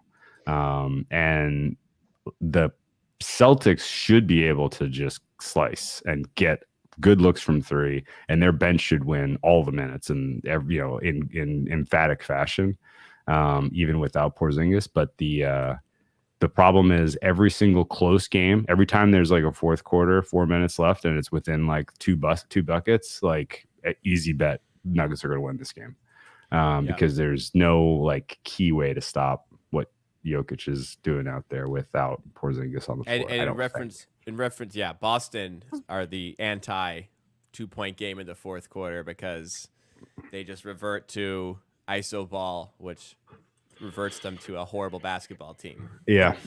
I think there's one other kind of key point maybe to bring up, which is, and you guys know this, I'm sure, but Jamal Murray looks like he's, I don't want to say a shell of himself, but he's not at the level of last year's championship Jamal Murray. Yep. Tonight notwithstanding, like he's hurt, like he's playing hurt. And I think the Western Conference Finals, if the Nuggets get through, it's going to be a war. Even if they draw the Mavericks, it's still going to be a fight. Mavericks have youth and size inside. They could make this tough on Murray, I think. And so expecting Murray to be 100% in the finals is kind of is asking a lot, considering that he seems to be deteriorating from what I can tell. Like the game 3 effort and the game 4 effort you saw from him was not like we remember it as like, wow, Murray's back. But like, well, he wasn't back, but he wasn't like a problem. Right. And I think that the longer this series goes, now that it's gone to game 7, he's going to be asked to play 40 minutes in that game. Like this could get tricky for him. And I think his physical state in the finals when he gets there, even though the finals are like all spread out, you got lots of time to recover. Like I still think the damage might be done, and we'll see. Comment here from Showtime saying he specifically asking you if there's any hesitation that Tatum would be the best player to win this win as the best player for a team since Chauncey Billups in 2004. I'm trying to think back. I don't think that's a really fair comparison, but I also can't quite think of a worse best player since 2004. I think my rating on Kawhi with the Raptors is pretty close to what I have Tatum right now. And if you want to like kind of say the playout, because like people remember Kawhi in rare air from that run when a lot of the Raptors title came at the hands of the KD injury. And the surprise factor was the Warriors kept getting rated like they were 100% and they didn't have KD and Clay by the time they got to the end of that series. But I think my player rating on Kawhi at the time was pretty close to where I would put Tatum right now. But was he lower? Still higher? Let me take a look real quick here. There was definitely Kawhi had some. I think the Sixers series was really Kawhi at his absolute best. Whereas in the in the finals, he didn't really have to be at that sort of level, and the Raptors got the supporting cast, especially the closeout Game 6, seriously stepped up. Like Van Vliet even got a Finals MVP vote. He got one, but you'd think Kawhi would have swept, but he didn't. Lowry had, I think Lowry had the 22 in that game. Or I think Lowry had the 20. Anyways, Lowry had the first 10 points for the Raptors in that game. Siakam had above 20 as well. It was like a real team effort at that point to grind out that series. Even without KD, it was still quite an effort that had to go in to beat the Warriors, because nobody else had beaten the Warriors without KD up until that point either. So here's your answer. Peak Kawhi was his last year in San Antonio. And he wasn't quite as good in Toronto, but he was good enough to get them the title, obviously. And I have Tatum effectively a draw with Kawhi's rating for that series right now. They are both like +7 players. Interesting. And pretty similar offensive and defensive too. Kawhi was better defensively than Tatum, but not by a ton. And Tatum is better offensively than Kawhi because of his outside shooting and just in general although the shot for Tatum right now is, I don't know what the hell's going on with that. I think where I'll probably give, I'm not rating them like this, but where I'd give Kawhi the edge is that in the fourth quarter, in the last 2 minutes, I would trust him a lot more than I would trust Jason Tatum. Yeah. In a big time situation. That'd be my difference. I want to take a look here. Yeah, Kawhi, I think, has better basketball smarts, and so that makes sense, right? Like he's instinctually, like he's going to make a better decision than Tatum probably in that moment. But at the same time, like, I don't know, man. Tatum gets a bad rap. I was going to say the same thing. Like, they're a little rough on him. Yeah. I don't like Boston, so I'll have a little rough because he's no good. Glad somebody says it. Just because he sleeps with the light on doesn't mean he can't win a championship. I got to jump off. Done it yet. Good talking to y'all. I'll talk to you soon. What's the halftime line? Hey, Thanks best of luck, Joey. I was about to say, let's take a look at that halftime line here.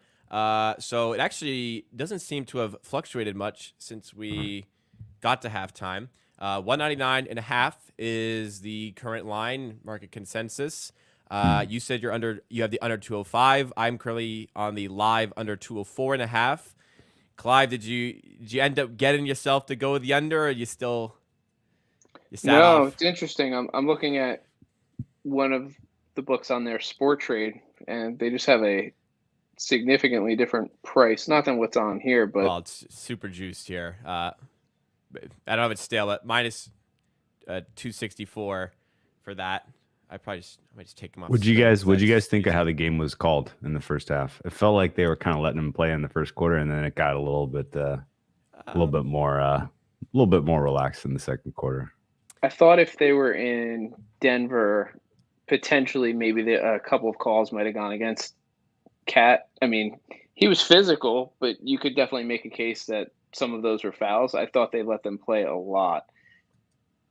Okay, Cat's up to 3.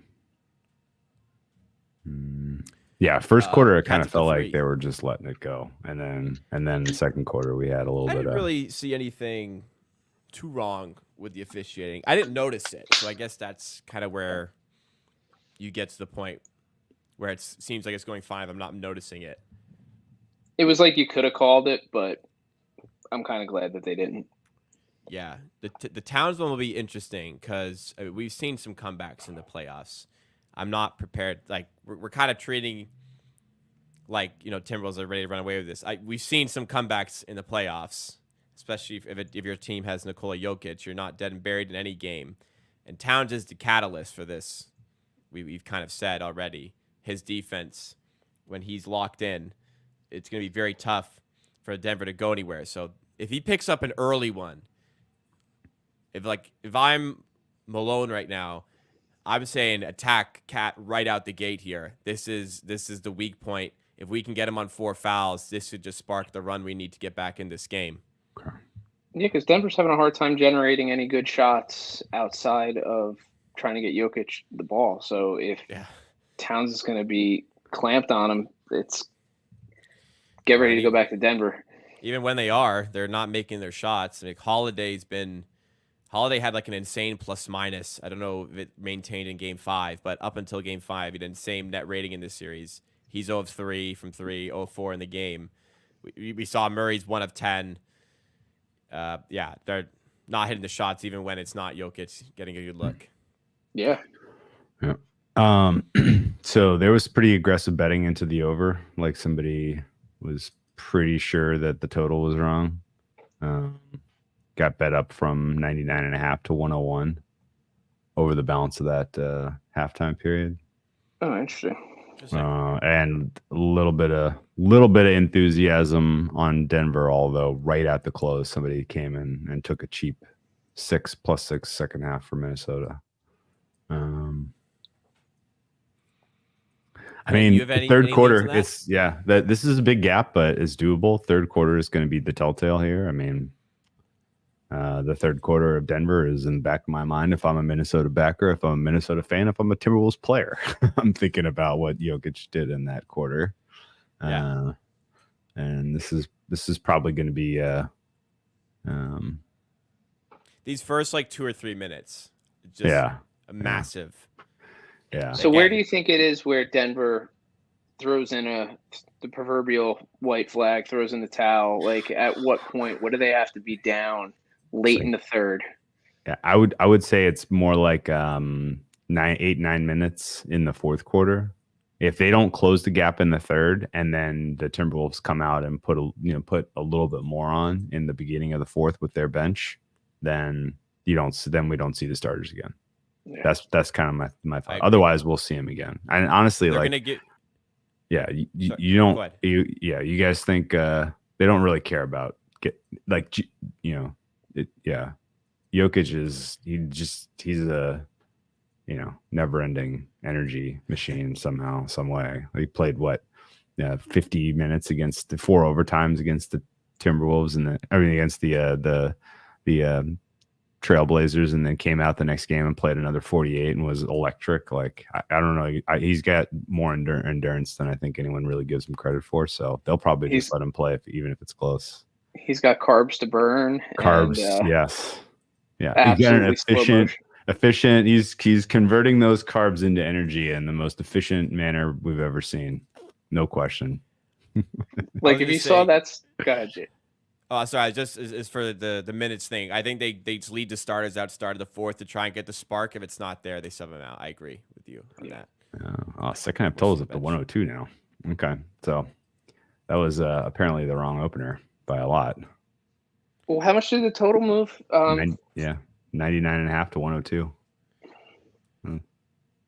That's surprising. Yeah. So what do you think that stems from? Just Denver is going to keep battling here? Denver's just going to have to shoot threes probably. Yeah. I don't know. It's the shot selection that has to happen early. I think Denver has Denver has to shoot threes and they have to push in transition. They can't afford slow offense, right? Like they have to up the pace if they're going to close the gap. I guess. And so if they do in the third quarter, then we got a game and it gets there. If they don't, then it's garbage time, and whoever made their bet here is going to be sad. Well, at the same time, doesn't Minnesota? Could I make the case Minnesota's going to slow things down, and that's going to turn this into a more under game? I think I don't have the numbers because sadly, RIP in peace, the ESPN live pace trackers no longer a thing, so you can't really watch how the pace changes as the game goes on. But the second quarter felt like Minnesota was not inclined to. They went the other way. They're like, oh, we got these guys. Now we're gonna burn. And every miss we're going, and we're gonna try to continue to pile on here. So maybe somebody's reading into that. Boys, enjoy the second half. I got to drop. Thanks so much, Clive, coming through. We appreciate it. Enjoy the rest of the game. All right, these are the big minutes here, right at the start of the half. This is what I'm waiting for. What do you look at? What would you look for adjustment wise to tell you that the Nuggets have a comeback in them? It would just have to be the caliber of shots they're getting up. If it's still corner threes, if it's Aaron Gordon isolating Rudy Gobert, if it's Jamal Murray trying to make something of nothing, then they're cooked. But, if they come out running through Jokic in the post and Jokic turns it on a little bit in the Cat matchup, or if they can get Cat on a fourth foul, then we got a game.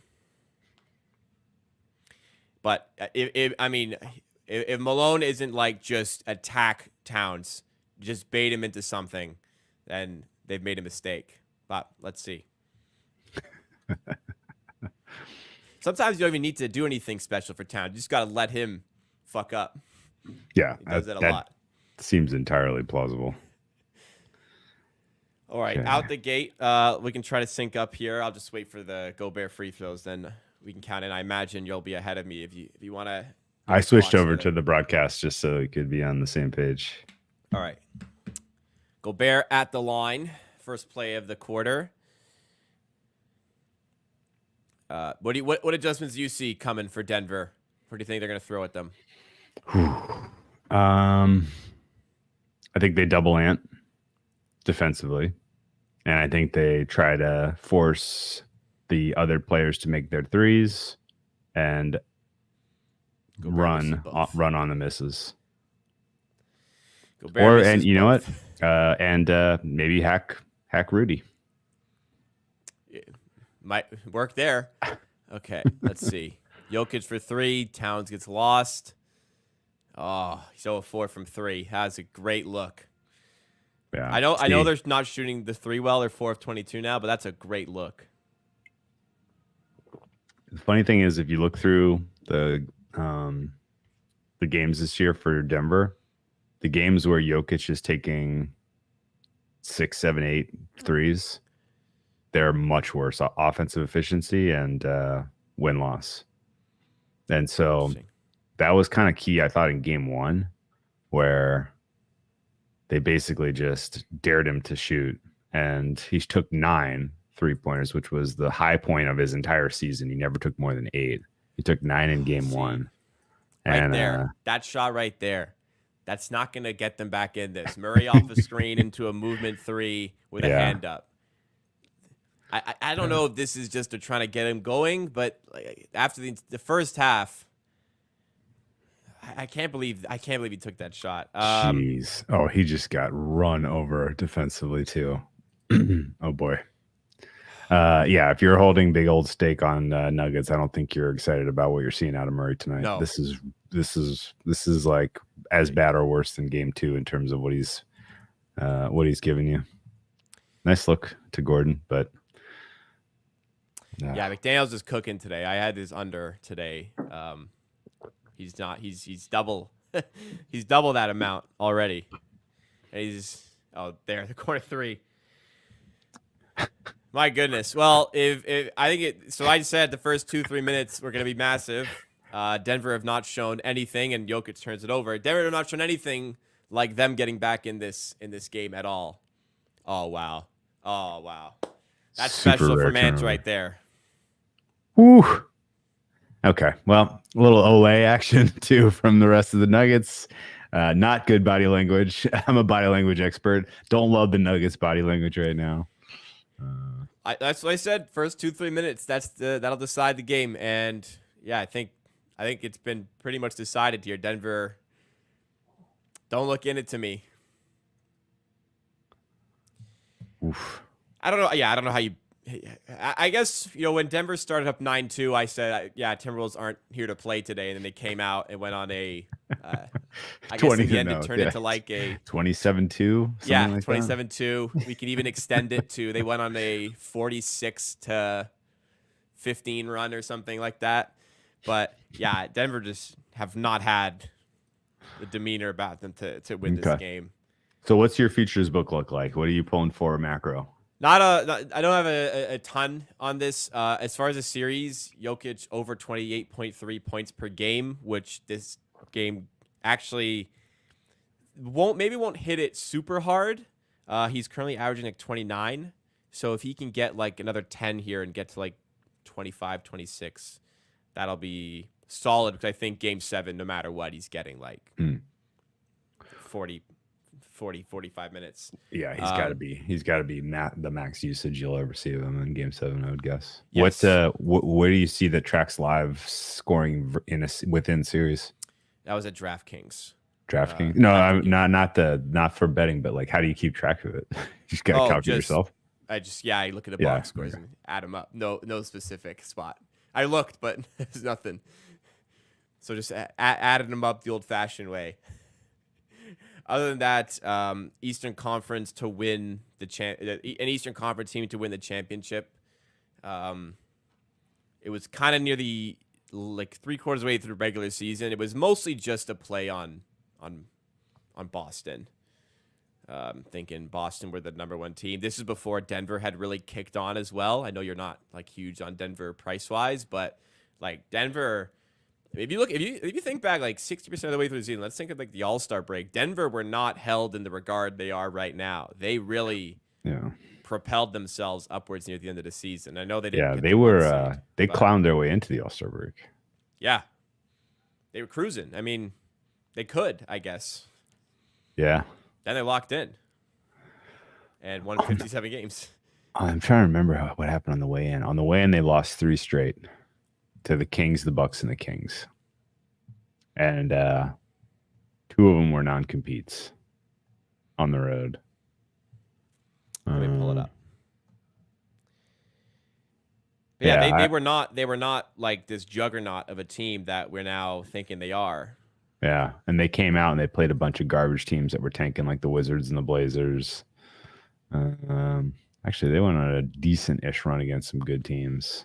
Yeah, you're right. So it was the Kings, Bucks, Kings as the 3 heading into the All-Star break. Then out of the All-Star break, they won 6 in a row, and lost 1, then won 5 in a row, lost 1, won 4 in a row. So they went on quite the run there. 11, 15 and 3 out of the All-Star break. And that was them showcasing their back. What about you, futures wise? Anything you said biggest sweat of anything in the NBA all year for me is Celtics East. You have to feel pretty good. Yeah, I'm holding. I think the worst price I played was plus 150-ish, 160-ish, like mid-season. But I got a bunch of preseason and just kept adding. Like every time something weird, stupid happened, big bets when Embiid got hurt because I didn't think he was surely coming back. Big bets when Giannis got hurt, didn't think he was coming back. The only team that's beaten Boston is themselves. That's the case I make every year. Right. But this was the East was so soft, and honestly, I think there's a case to be made that if they sweep, we'll say the Knicks. Oh, Anthony Edwards down and did not look happy. Is he milking it, or is this a problem? I didn't even notice. He's not the type to milk it. I'll say he's the type to get up and get on with it. This is weird. I didn't see the play. Maybe the folks in the chat. I can back it up now. Hang on. My injury analysis would be if the player is moving a lot, they're usually not severely injured. When they're not moving a lot is when I worry more. It's like was it like a nut shot? I can't really tell what happened here. It's very unclear what happened. Maybe in chat, have you got a he good went look around Porter Jr. I guess he landed on his tailbone, maybe. Porter Jr. fouled him, and he landed kind of awkwardly on his left foot and then crashed on his tailbone.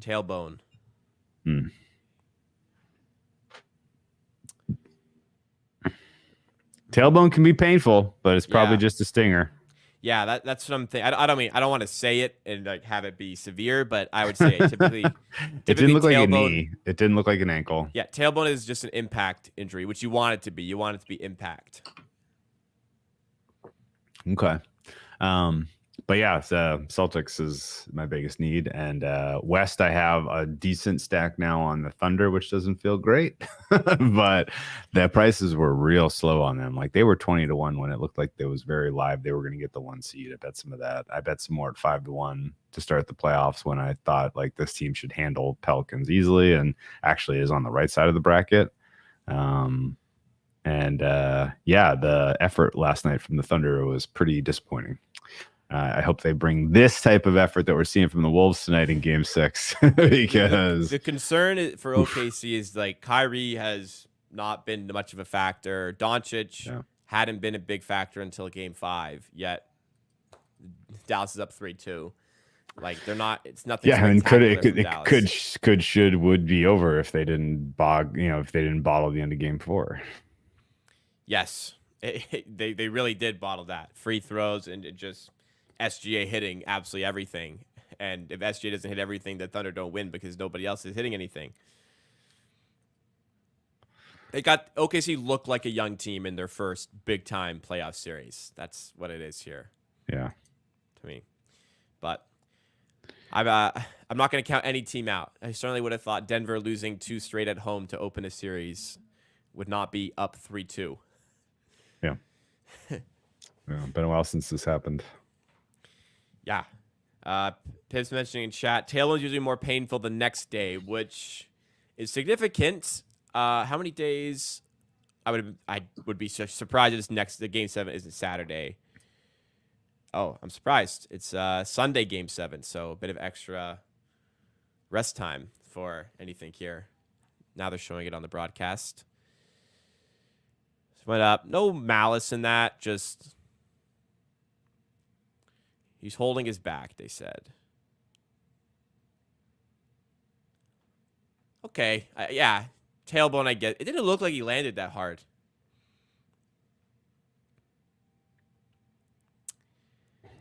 It looks like he should be okay. He's back in the game. Okay. Yeah, he's going to play through this, I think. Okay. Well, that doesn't really change the handicap then. Anthony Edwards, either limited or out, does very much flip this game on its head. I'm looking. I want to see what he looks like jogging down the court. That'll be a good tell. Misses the free throw. We'll see how he's moving before I say. You know what? Fact or not. As an underbacker, these missed free throws, I'm fine with it. Yeah, I agree. I'm on the like pretty much same number as you. I'll allow it. Make the second one there. Live line still at right around 199, maybe slightly lower. Okay, Ant primary defending Jamal Murray looks fine. He looks absolutely fine.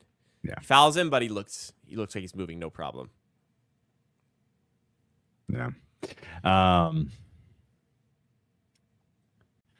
The supporting cast here for the Nuggets, not exactly giving you much in terms of comeback potential. So I've got the same amount of bench points, same amount of points that everybody on the Nuggets bench rather. Yeah. And Jamal Murray has only got 2 more than I do. Christian Brown was always a little fool's gold. Shot there. KCP, nice. Yeah, nice shot. Fifth three of the night. Yeah, they're so thin defensively. I mean, they're so thin at guard. I really am just. I don't know. If they win the title, I'll be more impressed than last year, by a lot. Last year's title was a really, really soft run, and I know we said probably 8 or 9 minute mark of the fourth quarter when they get started up, but like at a certain point, even in the third, like what would be the scoreline where Denver have to consider kind of phoning it in earlier than the end of the third? We're at 24 points right now. Well, 21 Murray points. Big 3 there. 21 points. I mean, realistically, what's their live win probability is probably 90, high 90s, right? Mid 90s, maybe. Let me see.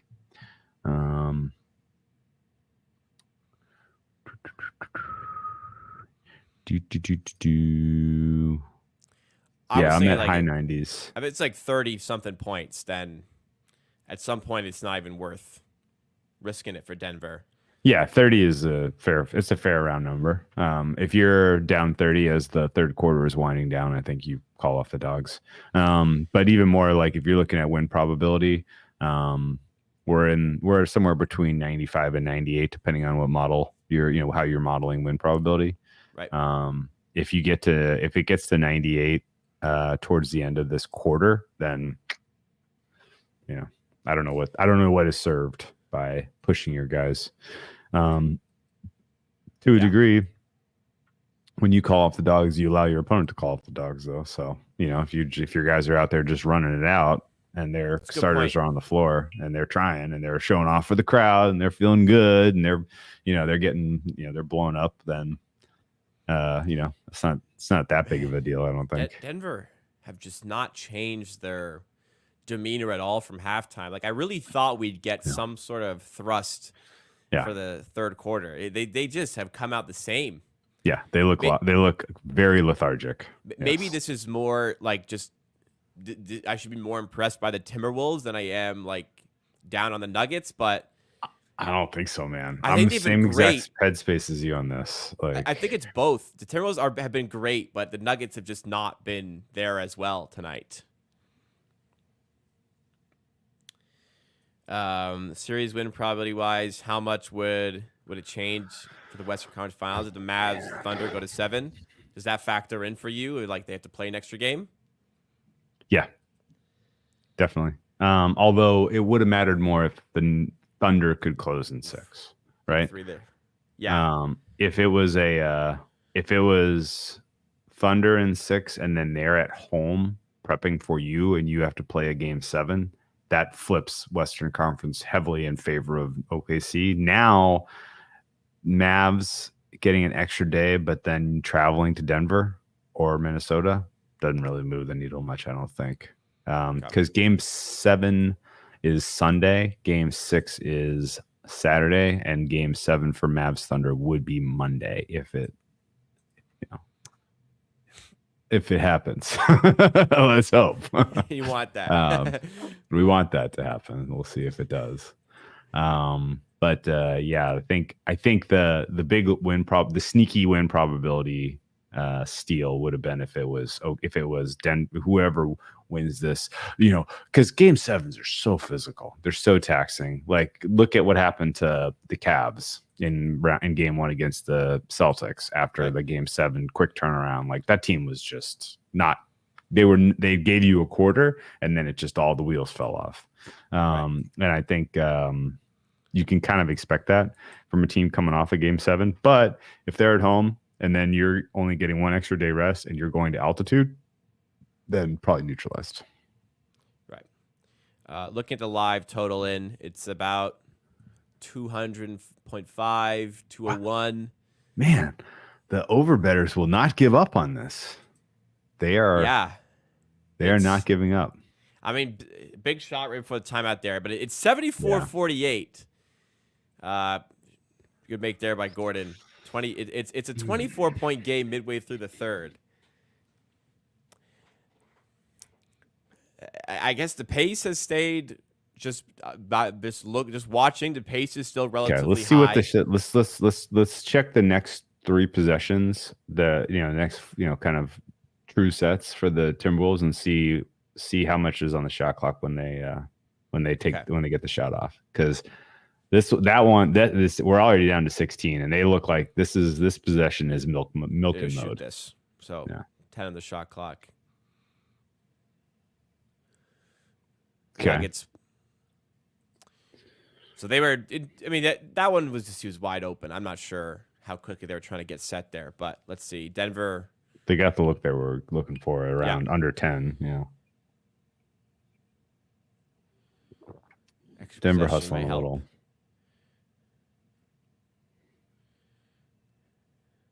Christian Brown. Oh my God, Christian. Oh goodness. This is wasting a bit of time. Yeah. There we go. That blew like a 40 seconds. Those good. when you're on the under, those are the best. Okay, so Yeah. let's see. So this is everybody's back defensively. Let's see how long it takes them to get there. Look. Taking it under 10. Yeah, he's taking his time. We're dribbling. We're gonna take this one all the way down to single digits. Nice bucket. Yeah. Okay. All right. So I think we're in milking mode in terms of kind of really trying to slow the pace down on one side. The other side, not so much. Jamal Murray feels the urgency. Very big three. 23. That keeps them from getting into the 30-point range too, which is this is going to go back and forth all quarter, I suppose. We're down to 198.5, which is, I think, take half a point and a half or half a point from that one possession with all the rebounds and the garbage offense, I guess. The live line has not moved from like right around 200 since like near the end of the first quarter. Yeah, it's been just hovering right there. Every time it threatens to go down, people pump it back up. Do you see any team fouls in the third quarter here? Like, how close are we to sending guys to the stripe? If the Timberwolves end up getting some free throws this quarter, then we might be in a little trouble. I think they're at like 4, right? I'm not sure. Let me try to run back here. I usually count on the broadcast for this, and they don't have the foul tracker up on ESPN, which it really annoys me. Let me have a look. So KCP got a foul there. Jamal Murray had a foul. MPJ had a foul. That's 4. Okay, so we're not necessarily getting close We shouldn't threaten too much bonus time. I don't know. J-Rod and chat mentioned Oilers score. Does that mean anything to you? Yes. It does. Thank you, J-Rod. Also, I don't understand, but maybe. Oh, the Rangers closed out the Hurricanes today? That was 3-1. I know I'm not floating in the Pacific. I know. Sorry. It is we're in full-blown May gray here, J-Rod. I don't know if you know what May gray is, but the month of May is as you get later in the month, the marine layer sets in the morning, and like you don't see the sun until like 7 at night when it finally burns off. It carries into June. We call it June gloom, and we are in the throes of it right now. Everybody else is enjoying beautiful springtime conditions, and we just have gray. So I'm not going to be going to the ocean for a little while, I don't think. You never know what you're going to learn on the board HQ. That's right. Is that McDaniels again? My goodness. Oh, that's not McDaniels. Sorry, that's Alexander Walker. They do look alike, and they both have a single number. I make that mistake all the time. This is well, they both wear headbands too. I don't feel fantastic about the under. I feel like the pace is starting to grow a little bit for both teams. Christian Brown 3. Jokic is getting another touch for the first time in forever, and he passes it uncreatively to Christian Brown. Hey, Joan, this is why you watch the show, because it's 81-55, and we are sweating. Like, not sweating. My heart rate's a bit higher than it normally would be right now, though, and it's 81-55. This is why you're here for the watch-alongs. This game. I mean, hey, like. If we could have been banging the table, let's lay the 6 with the Nuggets, and then we would be swearing and very pissed, because this is not the type of comeback effort that you want if you laid 6 in the second half with the Nuggets. I'll tell you that much. Yeah, I don't know. They just don't look like they're super locked in. I guess I thought that would change for the start of the second half, but ever since the 9-2 run to start the game, it's haven't looked themselves. Like Jokic had that kind of flurry in the second quarter, but that's it.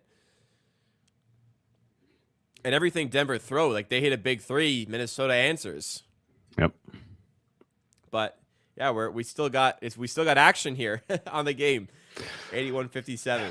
It's been a good series. We haven't had a ton of good games. It's been a good series. I mean, it's just the what's NBA. Been the best game of these? What's been the standout game of these 6 so far? Game 1? Game. Well, no, 3? I find game a certain like that game 2 by Minnesota, game 2 actually, even though Denver got blown out, was immensely entertaining because it was like, surely. wow, like how good is this Minnesota team? Like we knew they were good, we didn't know they had this level. They completely shut down and ate Denver's lunch the entire game. So I still find a lot of entertainment in that as like just a pure basketball fan. But in terms Yeah, of you know like, what's funny? You're right. Actually, you're dead right. The big standout moments of this series are the first half defensively for one team, which was the Timberwolves, and then the third quarter offensively for Jokic and the Nuggets. yeah, you gotta be a sicko to enjoy some of these games. But Yeah, it hasn't been. I got the flu. It hasn't been back and forth, counter punches, jabs. It's been like literal knockout punches of absurd fashion in certain games. That has been sort of the story of this series, which is wild. Yeah, I agreed. Okay, I'm not too worried about our total right now. Feeling pretty good. A lot of the even in first round, some games were like really close. 197.5. What's going on? Sorry, man. Go ahead. I'd say a lot of games like first round, they're like bad basketball games, but they're like tight, so it's like entertaining. But I can still find entertainment in the schemes of a team out of nowhere.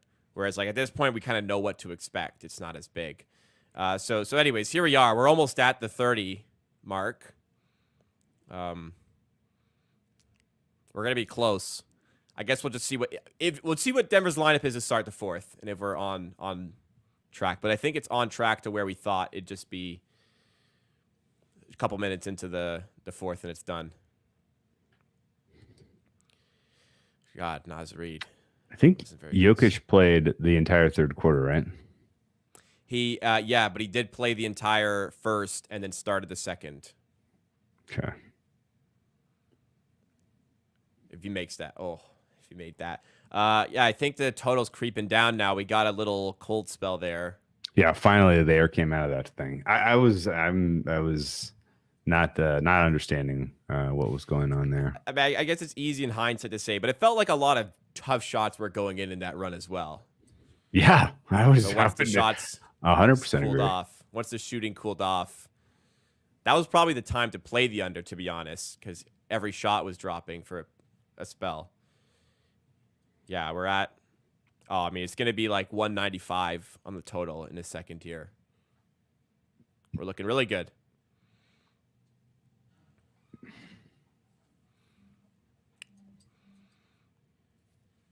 Okay. All right. Big possession. Let's see. 86-61. I think we're going to look at a live total of 195.5-ish. Yeah. To start. I'll be interested to see if over bettors are still like, no, it's good. It's coming over. Yeah, no. I mean, with this kind of margin, I don't know why you would. Defense. Honestly, any bet that's made at this point is literally gambling as opposed to handicapping, in my opinion, because you're basically saying, yeah, you're banking on the scrubs doing or not doing something. Okay. Good luck. I don't know. Yeah. All right. Let's see where any movement 49. here. So just DraftKings 197 right now. FanDuel 195.5. 365. A generic 50-point quarter. Okay. And a half. All right. Yeah, I guess it's just they're gonna start there and see where some bets kind of move them here. But yeah, do you get 50 more points in this game? Yeah, again, it's gambling. It's just gambling, like you said. So, no fourth foul for Karl Anthony Towns in the third quarter. He played a clean quarter. I was with you. Mike Malone didn't feel like emphasizing that to the guys. Hey, we really should go at Karl Anthony Towns and get a fourth or fifth foul. They didn't do anything. No. They didn't do anything differently than they had done the entire game. It's just in this quarter they finally hit some threes. Like Murray's now 4 of 18. He hit a couple of big ones there. That was really it. Yeah, I mean, I think I'm okay going to the game 7 kind of theorizing here. Game 5 close was Nuggets 4.5. Is that right? I'll double check. Going off memory here. It was correct. Okay. And then total was 204.5. So the total went up a smidge from 5 to 6, and it's going to go down a ton from 6 to 7. And I think it's going to open. It's probably going to open in that 4.5 range. And I bet getting a total. I'm guessing opener is going to be 201 ish, and I think it's going to be bet under. You think Denver still get a 4.5 after this game? I do, yeah. I think so. You think I think they got to protect them. They got to protect themselves from people who are like Jokic is the best player. Nuggets like that. There will be. I think you want to write bets that are Nuggets premium. Okay, that's my guess. How much do you think the spread comes down? Or sorry, the total comes down. I think they open at 201, and I think it gets bet across 200. It's my guess. You think that's just this game plus it's a game 7? Yeah, exactly. the number of this didn't happen in game 7 of Cavs Magic, much to my chagrin. But typically the refs just sort of let them play game 7. Oh my God, that game was just tough to watch. It was brutal. Ticky-tack garbage all throughout the second, not only was it like just a bad basketball series, like the whistle in that series, man. If Banchero went to the rim, he got a foul. Yeah, that was a rough. Rough whistle, and it blew up game 7. But typically, you lose something like, I think it's 7 possessions between game 1 and game 7. And most of that comes right at the death. And that's because, and this is all theory. I've never, actually, I don't have the basketball IQ to tell you that this is real, just theory. But once you've seen your opponent's sets, their plan A for 6 games, right? Like you're kind of just left with, you've tried everything. You're out of options. You put your guys max minutes. If it's a close game, you're going to the shot clock consistently in the second half, and the possessions just absolutely dry up like a raisin. And yeah. So fourth quarter begun. This will be kind of telling to where the game goes. So FanDuel has actually opened up game 7 lines. 4.5 is where they have the spread. Where did you say you had the total? 202? 201, I thought, yeah. It's actually 199. Oh no! So it's opener. It's probably very soft, especially because there's a game currently being played.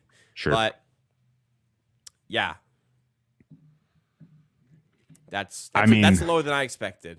Good golly, 199, huh? I figured it would get bet across 200. I didn't think that it was going to open there. Does that make you want to play an over? No, never. Not in my lifetime. I'm never betting an over in game 7. Under or pass. Under or pass. Yeah. Because sorry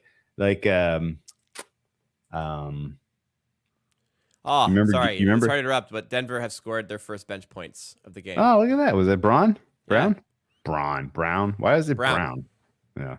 Anyway, you remember game 7 of Cavs Warriors? 20 like the LeBron one, 2016? 16, yeah. I will never in my life forget that game. By the way. The fourth quarter total of that game was something like, and I was watching, I was betting that game aggressively live. I had a live betting problem at that point in my life, where I was literally just fire. I legally was not old enough to bet at the time. So I had a live betting problem, and I was watching that one very carefully, and I had kind of understood sort of the possessions and how to account for late series, and the fourth quarter total was something like 48. And I was like, I would bet under 38. There is no way we're getting 50 points in this fourth quarter. No chance. And I don't know what it ultimately landed, but it was somewhere in like the 36 to 38 range. And even those points were so hard fought. It was like the tension and the last 4 minutes was on a nice edge. Yeah. Like the Kyrie 3, LeBron hit like one of 2 free throws. But I think the last Yeah. 4 minutes, I'm pretty sure there was like a 3.5 minute stretch Yeah. with no points. Yeah, Which I were oddly, I like, some of the best basically basketball I've ever seen. I doubled my active balance because I was just fire under, and I waited specifically for the fourth quarter because in that playoff run I had a couple of really good handicaps for full game live under and second half live under that got cooked by overtime. And so at that point, I was like, the delta between the fourth quarter and the full game, once you get close to the fourth quarter, was like half a point. And I was like, I just don't want to have to deal with this anymore. So I'm going to wait for the fourth quarter and then just as many clicks as I can get. Right. And that was the most enjoyable quarter of basketball I've ever watched. Yeah, I wasn't betting on it, but it was just because of the tension, and it was just incredible. Yeah, the Incredible. last 4 minutes. I think on YouTube you can watch the last 4 minutes of that game, and it's just nobody scores, but the amount on the line there. The Warriors 73 chase down block season. Yeah, LeBron's legacy. The term LeBron's legacy gets thrown out too much, but honestly, that game. Imagine they don't win that game. Like the just the amount on the line, the 3-1 lead being blown. That was such a tremendous game. This game, however, we're watching right now is not tremendous. Denver once again have not come out for a quarter. They're still flat. It's now a 30-point game. Denver called a timeout. I would be beyond shocked if Jokic plays one more minute today. Yeah, Mike Malone on the bench, his body language was, let's pack it up. So there were 31 points scored in the fourth quarter of that game, and the live fourth quarter was 48. Good to any number. Good to any number. Seriously, I am going to check Jokic's game logs here for my point bets because I think 22 is where he'll end. I'm just gonna do this manually. So he had 32. Which is where I bet it. And then he had 16, and then he had 24, which made me think, oh, no, not a good bet. Then he had 35 and 40. Now he's 22. So I think it's going to be right at, like, the average. So he's at 28.16. So either it comes out to one game. Will he go over or under 28 points, 20 and a half points? And I don't mind having his over in game 7 at all. I have to think. So his line tonight was 29 and a half. Game 7 line should probably be, if they give me 29.5, I might just take that as well. It's actually 28.5 at close. Here's the thing. If you made me give you a percent, like let's say that you got every Jokic game that he's played this year, and you're like, okay, what percentile was the effort he gave you tonight? 5th percentile? Like this was a save it up. This was a save it up type of performance. A lot of games Jokic doesn't look like he's trying that hard. This That's might true. be like still That's true. 30th percentile. I thought you were gonna make a joke like that. This is just a normal game for Jokic. Yeah. Well, yeah. There are some where it feels like game 5. But even in the regular season, there was a stretch where he was like activated. Like go mode. And he will be game 7. And he will be game 7. I feel good that he is going to go over 28 points tomorrow, and that will be a winner. But now, here's my next sweat. I have a Christian Brown over 6.5 points. He needs 5 more, and he is probably going to play. Yeah, he's your primary ball handler right now, right? Big chunk of minutes here. So I'm just hoping for a scrappy cover on that. What was also not a good bet. We don't need any Reggie Jackson getting weird here. He can just find the open Christian Brown. Reggie Jackson, you do remember small moments that are significant. And Reggie Jackson, the Nuggets were down 22-15. I think it was game 3. And he came off the bench and hit 2 threes. The Nuggets went on a big run and won the game. Small moment that may have significantly altered the series, and I think every series has those mini moments. But yeah, Reggie Jackson out of nowhere with those shots. There's Jokic. It's game 7 time. Yeah, and honestly, the 3-point shooting from the Timberwolves with 20 seconds on the shot clock. What are we doing, guys? Yeah, I was gonna say started what are we doing? Christian Brown just missed another wide open 3. That's fun. That was a perfectly good shot. I don't know why you missed that. What's the Another live? Is timeout. there even a live? There's a live market up at 32.5. We don't have a live total. I'm the live spread at this point.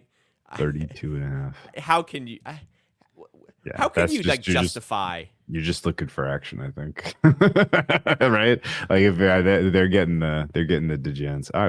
The live total is actually 196.5 still. So I know it's just it's 205 it's still should be not good, but that's so the still only thing pretty the only high. thing is just these guys. This is their chance to play. They still want to. They still want the pace might still be high. The quality of not the quality of shots, the quality of execution of those shots is going to be a lot lower now. There's going to be a lot more misses, as we saw with Christian Brown there. But the pace should still be relatively high for the last 8.5 minutes here. Okay. Do you want to take this stream to the bitter end, or should we call it? I'm going to sit through because I've got 2 bets still alive here. Okay. You feel free. You're not obligated to stay, but I am personally going to stay to the end. Okay, man. I'm gonna let you run this one in. Take this All one right. to the Thank you take so this one to much. the house. Get Christian Brown home, and that game 7. Whew, man, that's gonna be a good one. Thank God we get a game 7. I was worried we weren't gonna get a game 7 this series, and we could get one. Yes. This is going to be hopefully an all-timer and not a blowout. Thanks so much for joining us. Appreciate it. Will be. Yeah. And yeah, enjoy the rest All of the playoffs. I'm rooting for your Thunder. Absolutely. Best luck, Rooting guys. for a fun game 7. See you later, man. All right, that was Drew Dinsick, Whale Capper on Twitter. Appreciate him joining through. Listen, guys, if you guys don't know me, I am a Toronto Raptors fan. I do watch longs for the Toronto Raptors, and I sat through a lot worse than this year. I tell you. Now, I quit on a lot of games at this point for the Raptors this season, but I sat through a lot worse than this game this season. So I'm gonna fight to the end here. I've got to be up, actually. I'm not looking for pity here, but I've got to be up at 4 a.m. I'm taking a little bit of a road trip tomorrow, so I could use some extra sleep. However, Christian Brown opportunity knocks and the live total opportunity knocks. So here's what we have in play here. Jokic series points per game. He is currently at 22 point. Sorry, he's currently at 28.1. I need over 28.3. So I'm actually just gonna double check and see if 29 points exactly would get him home in the next game. I imagine it does because he's so tight there. But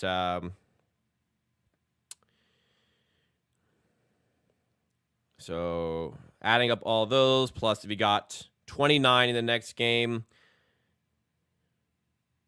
Sorry, I entered it incorrectly. Did I enter it incorrectly? I did. Sorry. It actually would not.